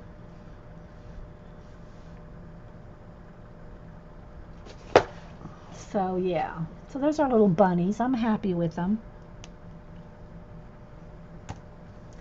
So we've been going like almost 2 hours. It's almost 11. Oh, I did want to do this blue bow. And again, remember guys, all this is paint. The background here is done with sapphire blue paint. And here you can see where I got some of the larger areas blocked in. And I started going around some of the individual elements. I got a little bunny there too. Some of the individual elements here. But I didn't take another hour to finish coloring around each thing. I'll do that off camera because it's just not, it's just, you saw how I do it. This is how I did this is how I'm going to do all the blue. So before we come back, when I come back with this page part 2, I will have already painted in all the blue, because that's just, it's going to take me about an hour. And there's no sense you watching me do all that when you saw how I did it, right? I'm all about showing you guys ideas. Even if I just do a little bit, a little segment, a little something, you see how it's done. To me, that's more important. Do you have pets, or do I have pets? I had a cat named Walter, and he passed away. I guess it's going on probably 2 years now. Yeah. He was 17. 16, 17? I think it was close to, I think he was almost right at 17 years old. So, yeah. So anyway, I'm really about showing you guys the idea. So whether I finish a whole page or not, I want you to know like how to do the fur or how to do a background. It's not so important for me. I always post finished pictures. So if you ever want to see my things completely finished, oh, which by the way, I think I will stop because I want to show you some of the color book pages that we have done or are working on. It's more important for me to show you the idea than to show a finished piece here. So yeah. So I think I will stop here. All right, so let me go ahead and back out the camera. And I know the sun is not wanting to be nice. I shouldn't say that.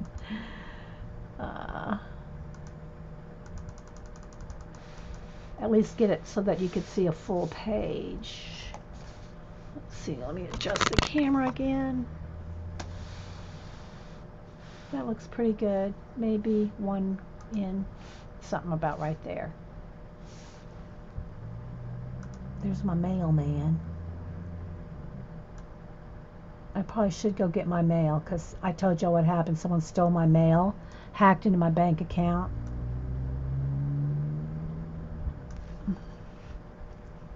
Okay, so that looks pretty good. Let's make sure we're autofocused.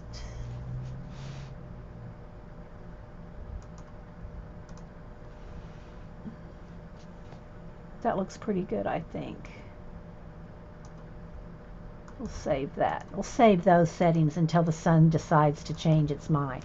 Okay, so I'm going to leave this here for just a minute while I go get some coffee and my mail, and then I'm going to show you some of the books that we're working on for the last few minutes. And then, you know, if nobody else, I don't know if I never know if Joycey's streaming to like 1, but if nobody else is streaming, we can maybe do another part. I know, Jean. You can't go away too often, Jean. Just saying. All right, so let me go get some coffee in my mail, guys. Take a 2-3 minute break, and because I want to show you in this segment some color books, and that'll be about 15 more minutes. Whisker support group. Prisma. Oh my gosh. Okay, hang on, guys. Give me about, if you're watching the recording, just fast forward. I'll be right back.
Okay, I had to make some coffee, so give me a couple minutes for that. But, all right, so let's see. Let me go ahead and show you what we've got done in this book. And this, again, is the Menuet de Bonheur, however you want to pronounce it. I believe it's translated to Dance of Happiness. So we've colored in this a few times. It's got kind of a pink cover to it. Kind of a pinky beige color. And we've colored this one. We've colored the bunnies and bricks.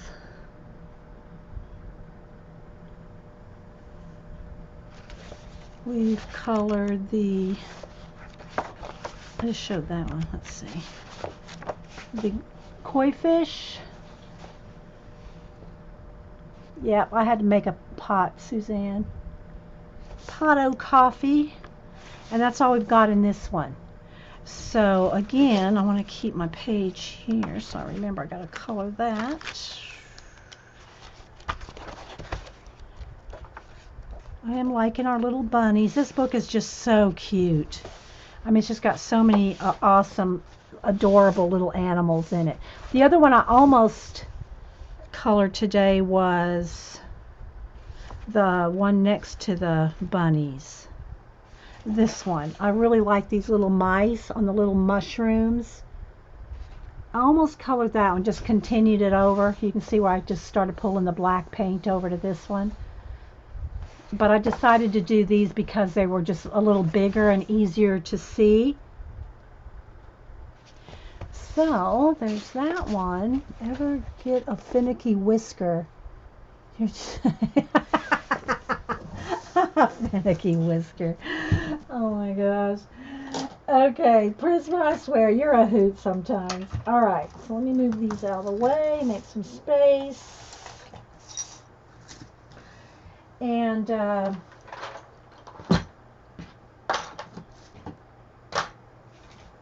show you some of the books we're working in. Okay, so or have done.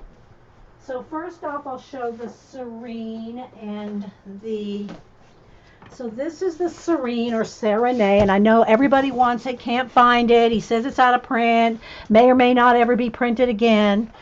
This is the same one that Cam colored a picture out of.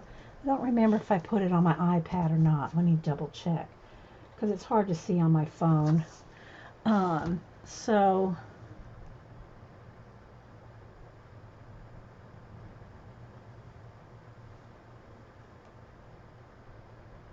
let me go to my photos here. I'm all right. So here's the picture Cam colored out of this book when he was here a couple weeks ago, a week and a half, whatever it was, and he worked on this one and did finish it. So this one is the one that he did, and I did frame it for him, so he has it hanging up at home.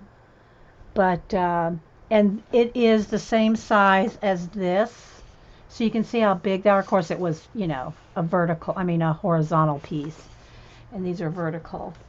But so this is one out of here. And I put them in. I'm keeping my oversized color book pages like this in this Seven Gypsies like faux ledger. I showed this on Monday. And it's just a book, like an oversized, I think it's 16 by what was it?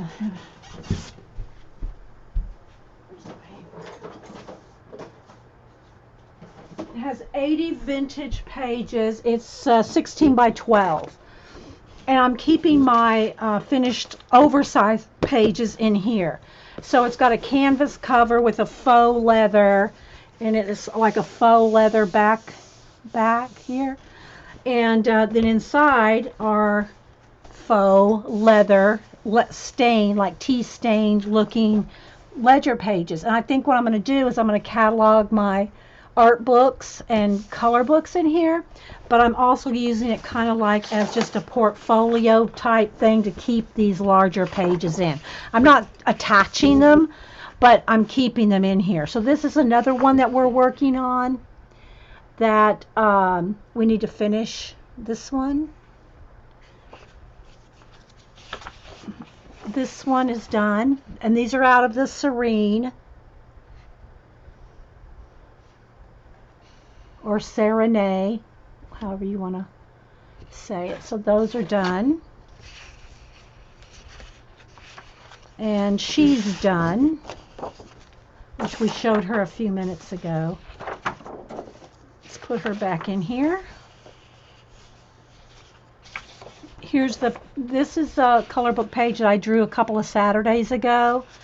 We just drew it and inked it in a couple hours. We did this for Jennifer Crackalakin's Cracked Minis, her color book color along, And so, and oh, that's the other thing. I need to see if we have some new ones. I'll have to look at the hashtags because I've been trying to show everybody that colored this. And there are a couple. Let me see if I can bring up my Twitter on the iPad because it'll be better. I mean, as far as seeing it better. Let's do that while we're flipping through here. And so I'm also putting, these are I forget the A size for European, UK. These are the Linda Ravenscroft book. And let me show you her book here. It's this one. This is her book here. And these are a little bit larger. They're too big to fit in a 8.5 by 11 sleeve. Let's see. Let me do a search with hashtag Fibs Color Along.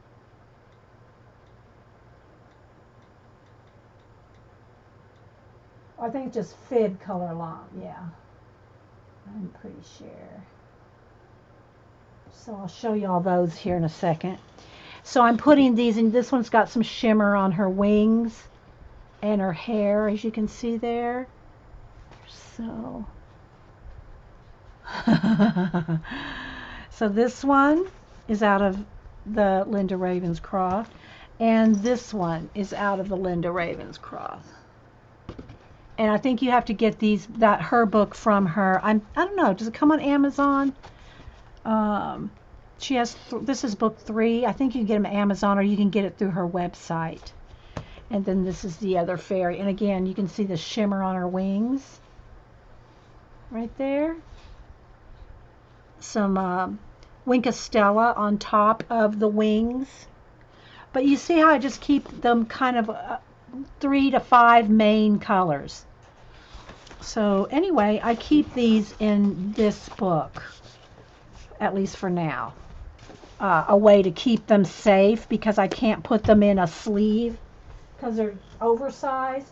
All right, so real quick, let me show you. Here's some of this one's Cindy Barnes. She did this one. She just did this one and showed it. Let me tilt it sideways and zoom in so you can see the full page.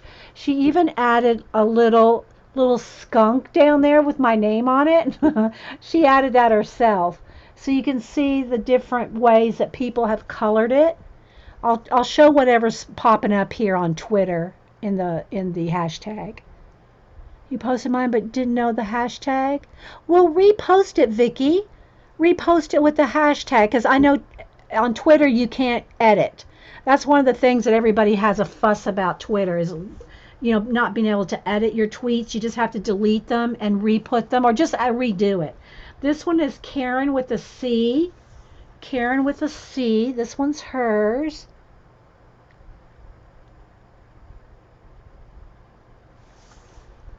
Right now, I know there's some on Facebook and Instagram. I'm just looking at the ones on Twitter. Here's my mom's. So mom did this one.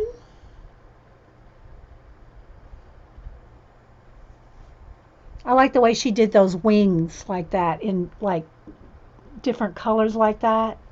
So there's mom's.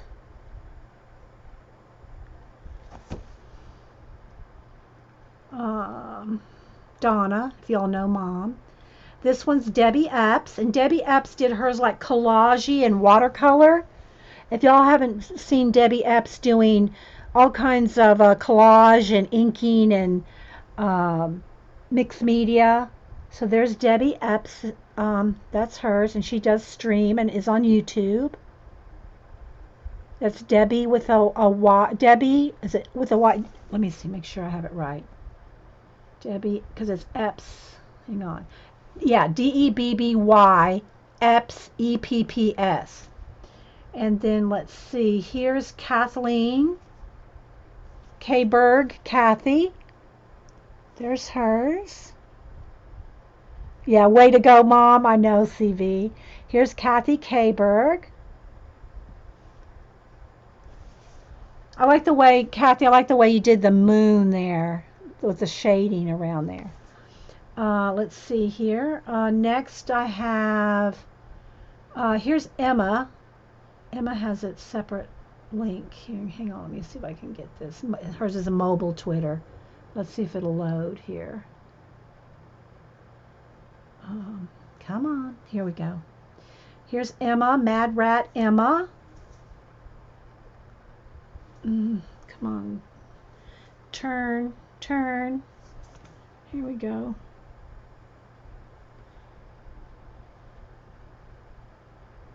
There we go. There's Mad Rat Emma. Oh, hang on, guys. Let's not turn. Come on, turn. Why is it not wanting to turn? Okay, I can't get hers to turn for some reason. It's on the mobile app. It's not on the, there it goes. I'm trying, it doesn't want to stay. But anyway, there's Mad Rat Emma's. Hers is all in rainbow colors. Look how she did the flower. Right there. And then the background she did with leopard. She did a leopard.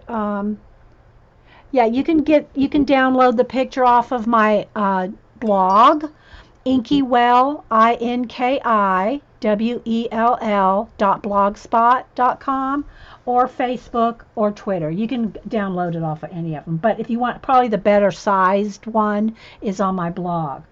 Then, let's see. Let's go back. I want to get off of mobile. Okay, hang on. I got to get off of the mobile. Hang on. So then, let's see who else we have. Here's Carol TMT. Hang on. Here's Carol TMT's. And she did a dark blue border.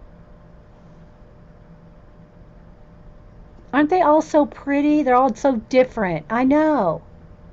That's Carol TMT. Then we have, here's Kate the Skate. Kate's an art teacher. I told her to print them out and give them to her kids in art class. Oh wait, this one is, I take that back. This is one of her students. This is one of Kate's students. It's not wanting to lock in. This is RMG, one of her students. So she gave I saw two of her students coloring them. So there's RMG, one of her students coloring that one. Okay. Let's see now. Let's go back. Who else? Oh yeah, here's Kate's. Here's some of her kids, her students coloring them. There and there. Then here's Azure Muse. Azure Muse did hers all in like dark blue and purples and like dark reds and purples and dark blue. And I love the moon there. So that's Azure Muse. That's hers. Let's see. Here's Virginia. Virginia has hers all very light and watercolory looking. The background, and Jean did hers in watercolory too. There's Virginia's. I love the little detail. Look how it's shaded like in the flowers there. I know, aren't they all so pretty? They're all just, I love every one of them. Let's see, who else? Okay, I know Jean has one and I don't see it hashtag. Kenny has one. Here's Kenny's. Some of them are on mobile apps, so I have to go over to Safari to find them. So hang on a minute. Here's Kenny's. And she used all kinds of markers and paint. She used a little bit of everything on hers. There's Kenny's. Pinks, orange, blue, green. Really, she said that she had problems with all the different mediums, but I don't know. Don't look like any problems to me. Looks really pretty. Yeah, Fib Color Along. FIB, which stands for Friends in the Box. FIB, no S. Fib Color Along. Although I think there might be a couple under Fibs Color Along. Okay, let's see. Let me go back to Twitter. Let's see who else I might have missed. Here's Travis. Again, guys, I have to wait a second because it's sending me over to mobile app. Okay, so here's Travis's. You'll know our Travis. He did a watercolory look as well. And it's all lavender and a pale blue and pale green. Very, very pretty. There's Travis's. You tweeted it again, Jean? Okay. So there's our Travis. And let's go back to Twitter. Jean said she retweeted hers.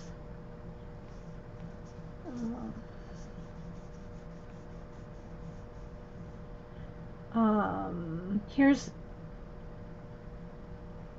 is this one yours, Miss Miko?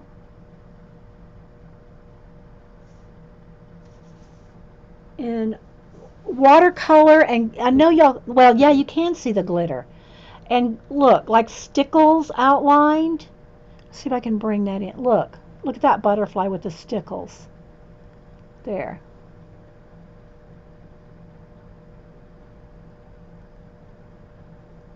Oh, it's so nice to have you, Mary. So there's Miss Miko. See, you can see, hopefully it's showing up on camera. See the stickles? Okay. Then I'm trying to find as many as I can, guys. I know there's some on Instagram too. Looking for Jean. Said she tweeted hers again. Did you hashtag it, Jean? Let me look it up. Let me go over here. Fib color long. I don't see it, Jean. Did you hashtag it? Looking. Trying to get everybody. Oh, here's Cheshire Cat. Cheshire Cat did hers all in like pink and baby blue. It's so delicate looking. Look. There's oh, it just does not want to stay locked in for whatever reason. Come on. I know I can button it, but anyway, here we go. Oh my gosh. Cheshire Cats is all in. I'm trying to tilt it too so that the sun, so you can see the light. Oh, you retweeted yours too, Vicky? Okay. So Cheshire Cats is in a pale pink and blue. Very pretty. Of course, they're all pretty. Don't get me wrong. Okay, let's see. Here's Miko's. Here's Rebecca. Wait a minute. Hers is on Instagram. I probably have to wait like... Okay, I can't do the Instagram ones here. I'm not signed in on my iPad. I'll go over there in a minute. Virginia's. Let's go over here. Okay. Here's... All right, so here's Jean's. Jean did a watercolor. There's Jean's. Sassy Pants. I mean... Music Scrap. There's Jean's. Love that watercolory flower right there in the middle, Jean. That's just awesome. And then she did the little. I saw she has a video on this on Ustream. I think you uploaded it to YouTube. Jean is Music Scrap. Although I don't think she scraps hardly anymore, but okay, so who else? Did anybody else? I don't see any more hashtags here, guys. Let me go to my search.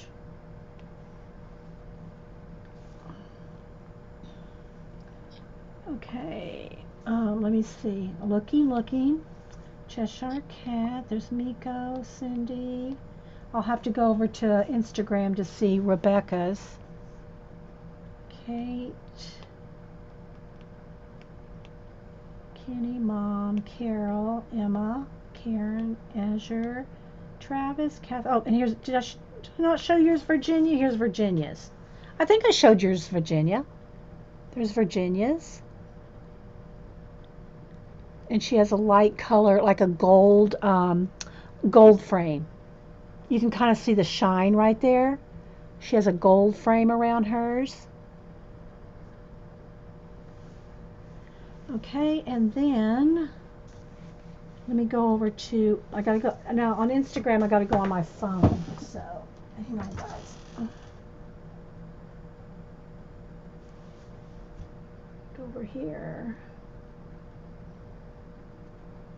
and do a search for hashtag fib color along. So we've got a few over here. So here's Rebecca's. Hopefully, the thing about Instagram is I can't make it big. I mean, I can do this and hold it, but. So this one's Rebecca's. Hopefully you can see some with my fingers in the way. I love those dots on the butterfly. And hers are like real pale blue, but I love the dots. And then let's see, who else do we have here?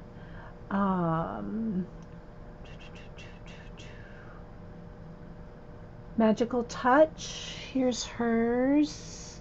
Again, guys, for Instagram, I have to pinch. It won't stay big here.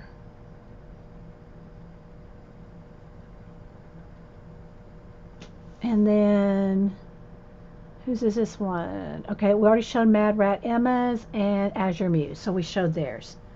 Okay, and there's probably some on Facebook too that I'm missing.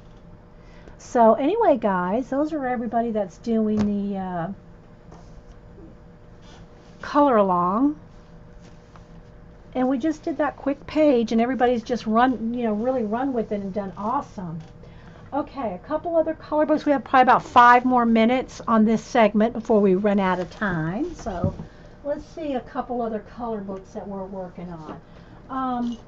If y'all watched a week ago Wednesday, I did a show I bought a new copy of Rainforest Escape and started a page in it. Last week, that video got hung up in YouTube. Hung up in Ustream. You can still watch it on Ustream, but it's hung up processing, and so I can't download it or upload it to YouTube. But if you want to see this watercolor page done, you have to go over to Ustream and watch it there.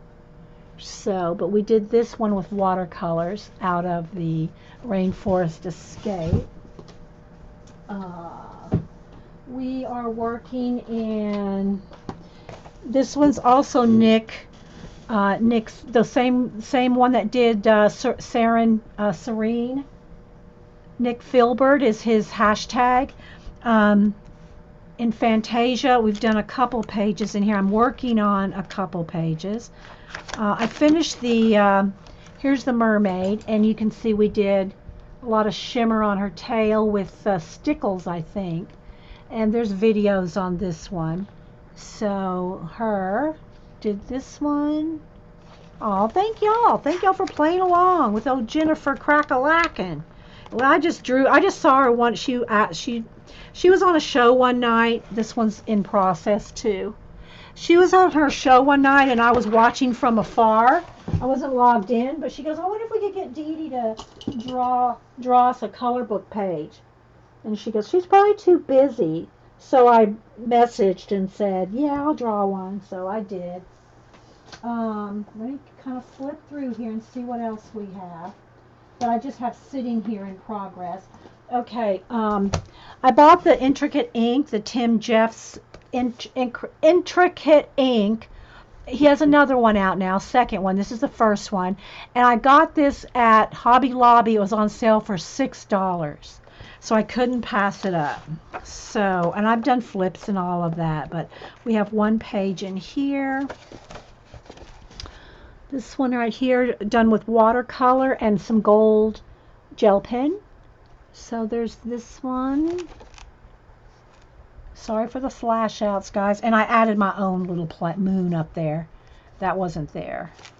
So that's an Intricate Ink. I'm just kind of looking through the ones I have sitting here that we've been working in.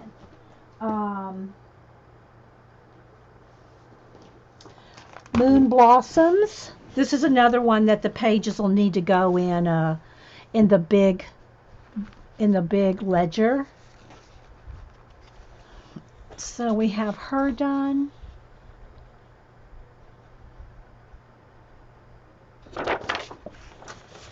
And I'm still working on her. She's not 100% complete. This one does not have a video because I just did this one on the side. But I did this one in neon. It's neon blue, neon pink, neon yellow. So this one's all done in neon colors. There's a video for her. I think it's 2 parts. And we use stickles, as you can see the glitter on the edges. There we go. So there's, I think, a 2-part video on this one. And I think that's all we have done in here. Tassie sent me this one. And it's Moon Blossoms, Katrina Palin.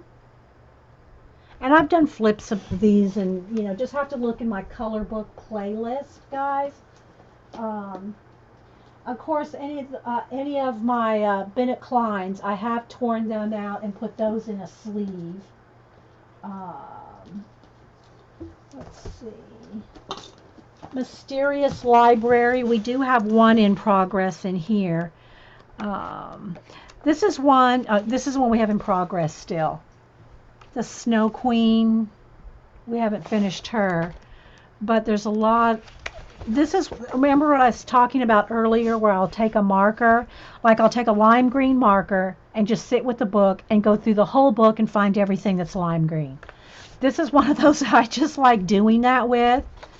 So like here, I just went through with greens and yellows with the marker, the Crayola water-based markers, and just go through and just color all the green or all the yellow. This one's complete. There's a 2-part, I think, 2-part video on this one, on Rapunzel, and we added our own knitting needles and yarn in her hair. So I left a lot of the background just white back there because it really makes the hair stand out. So, and again, you can see we're just taking a couple, 2, 3 colors. Here's the start of Jack and the Beanstalk, I think, although it's a little girl on a boat. So these are all just in progress. I'm kind of trying to find some that are more done. Here's the one, the Carolina Kubankowska, the one that's now she's got out the new one, Twilight something.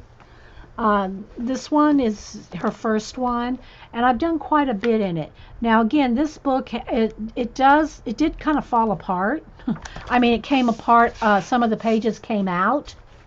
No big deal to me, but you know, some people were saying it kind of came apart. But here's some different ones I've worked on in here. Thanks, Mel G. That I won't take this book apart unless maybe if I finish it, I'd put it in its own sleeved pages. See, like this. See how some of these pages just, it came loose from the glue because they're glued in. But these are some of the ones that I've done in this book. Different stages of coloring. So there's that one.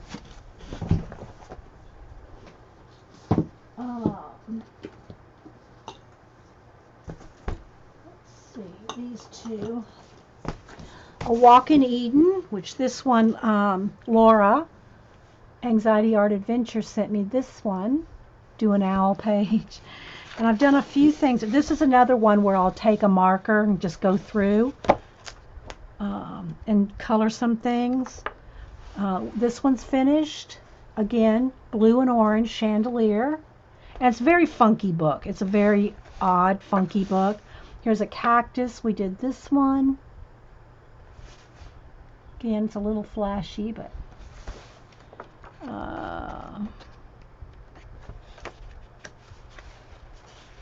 and there's some in the center here that fold out.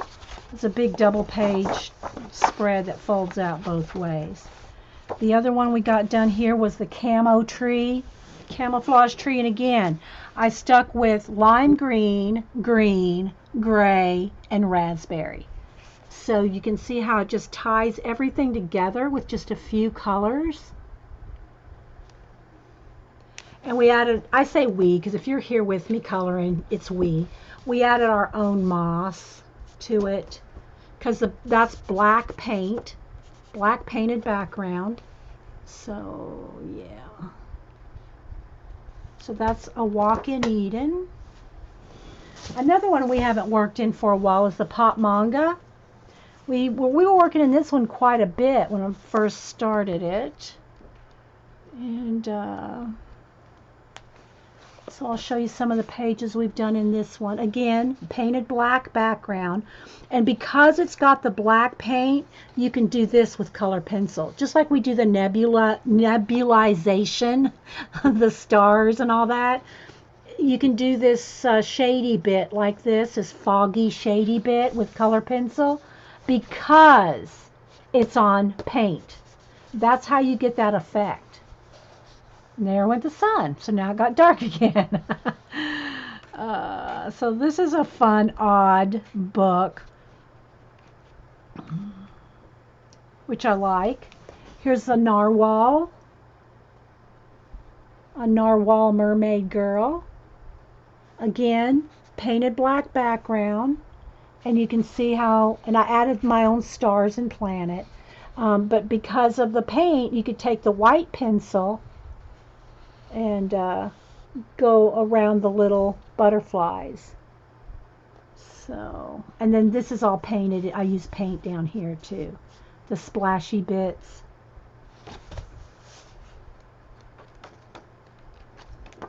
Then the tree girl. Again, orange, purple, and green. Kept it, a few colors. Thanks, Vicki. You like this book too. This one we did in Inktense. We did the whole thing in Inktense pencils, and which are like watercolor pencils, but they're ink in a pencil. And I wasn't happy with it looks watercolory like, but it was a little tough to get that blend. I really wanted it to do more ombre like in the background, but it's okay. But anyway, she's all done with Inktense water-based pencils where the ink, once it's dissolved 100%, it's like waterproof or, permanent, I should say. It's permanent. And so she's all done with Inktense. Is there anything else in here?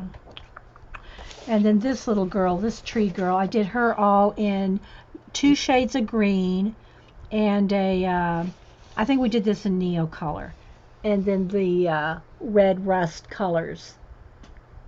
So kind of ombre'd the tree into the roots. So it's kind of opposite. So I really like her too. We put little freckles on her. And her eyes, we colored her eyes the same color as the green in the trees. So I really like her. So that's in the pop manga. Need to do some more in that one. Then these two right here, the Carla Markova and the Hannah Carlson. We worked a little in both of these. This is Magical Delights. Clara Markova, Magical Delight. And done a couple in here. And she has a couple of cutouts in this book. And so you cut the doors out, and it has little slots for you to put them through. And then I just put a piece of tape to hold them in. So there's videos on this one. Bye, Mary. Thanks for stopping in. And y'all make sure and check out the Mary LTA. I'll put her link in my description box. So this one has a little door, and so we did the inside there. Now the door didn't have anything on the inside. It was just white, but I did it in a wood grain. Here's what we're talking about, the wood grain earlier. So you can do your own little knots in the wood grain. So there's this one, and I made it so that it looks like the light's coming out the window there. And again, this is all in purple, green, and orange as the main colors. You know, there's some lavender purple, but it's like, you know, keeping it kind of cohesive. So I'll kind of go close up here. And then this little door opens too. Again, made our own little wood grain. And then there's the inside. Little hinges there already for you. And this one's made out of like a gourd. So I really like this page. I don't know if I've done anything else in this book. I think that's all in this one. Need to get back to it. So many color books. And then this one is Hannah Carlson's Seasons. I try to write the names and this one is from Sweden. This is the Swedish version. And let me see here. Trying to find the here we go. So this is how we colored it. There's a video or two, maybe there's 2 videos on this one. And we did shiny Wink of Stella on there. And did all the ornaments in those colors. So there's like a green, a red, a purple, and a yellow ornament. So what I did is took those colors and put those in her crown. So the same colors in the ornament are in her crown. And then there's silver gel pen, I think, on the silver there. And the silver stars on her face. Her face, this is all color pencil. Took some time to get that perfect shaded blend there. So, and then the little candles have the same orange and blue. So now got the sun just went behind a cloud. So anyway, there's that. And then, whoa, it got really dark all really fast. Let me see if I can turn the lamp back on. Hang on, guys. And let me pull this up here for a minute. And let's see. I'm just looking in my stack that's like right here. There's other pages I've done that I put in the color book binder, but these are just sitting right here. See, and then I guess the last one is my Mythomorphia. Oh, Color Me Enchanted. Okay, and also Mysterious Planets. Let's see about these two real quick. We'll do these two and then we're out of time anyway. So Mysterious Planets. What have we done in this one? A few things. I think a couple things anyway. Oh, I'm working on this one. This one I was working in with Holbees. The Holbein color pencils. And now the sun comes back out. Let me turn the lamp back off.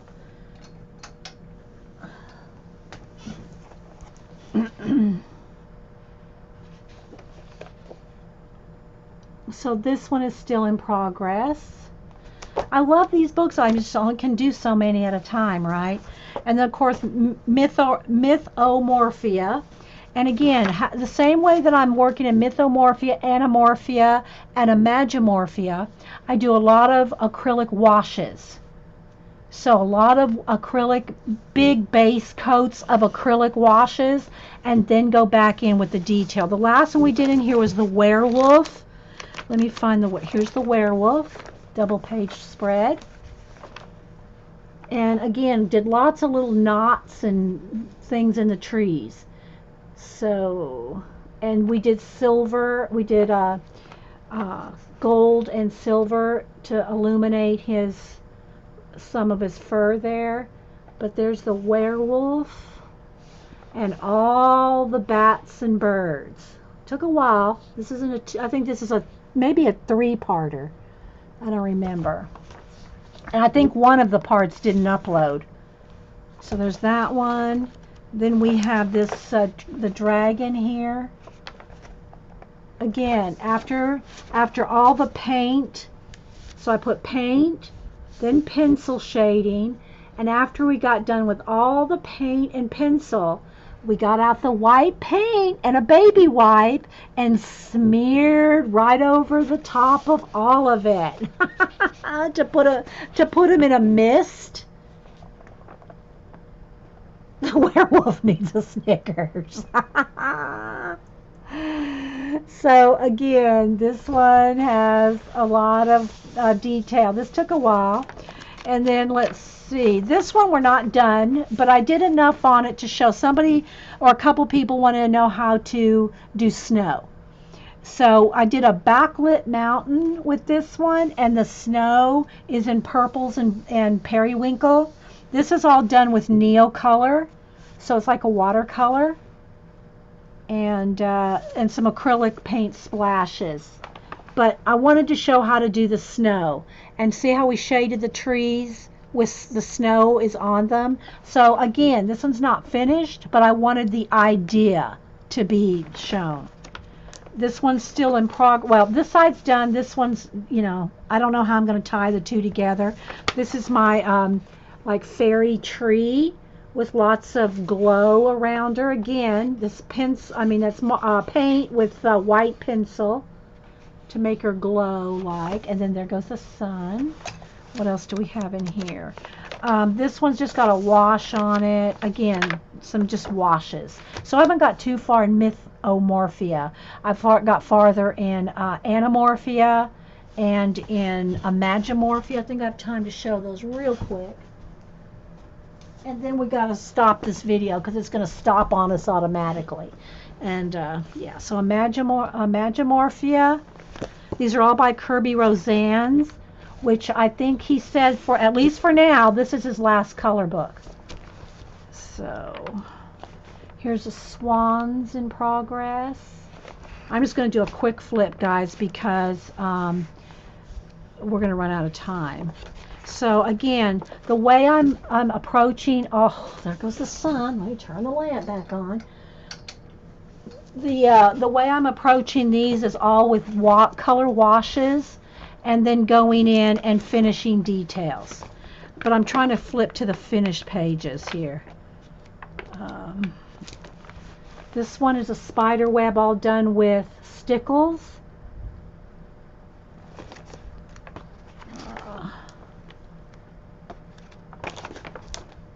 Trying to find finished ones. So the way I'm approaching these is just working on a little here, a little there. So none of those that you're seeing me flip through here are finished. I'm just working on them as I feel like it, whenever we have time. So that's Magimorphia, Mythomorphia, and Anamorphia, which I think we have some different ones done. I had some projects marked off here, which we've already done that.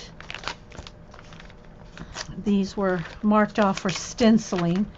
So the ones that we've done, like here, again, it just got dark again. When the sun comes in and out of the clouds, guys, I just can't really do much about it except manually brighten it up. And here comes the sun. Okay.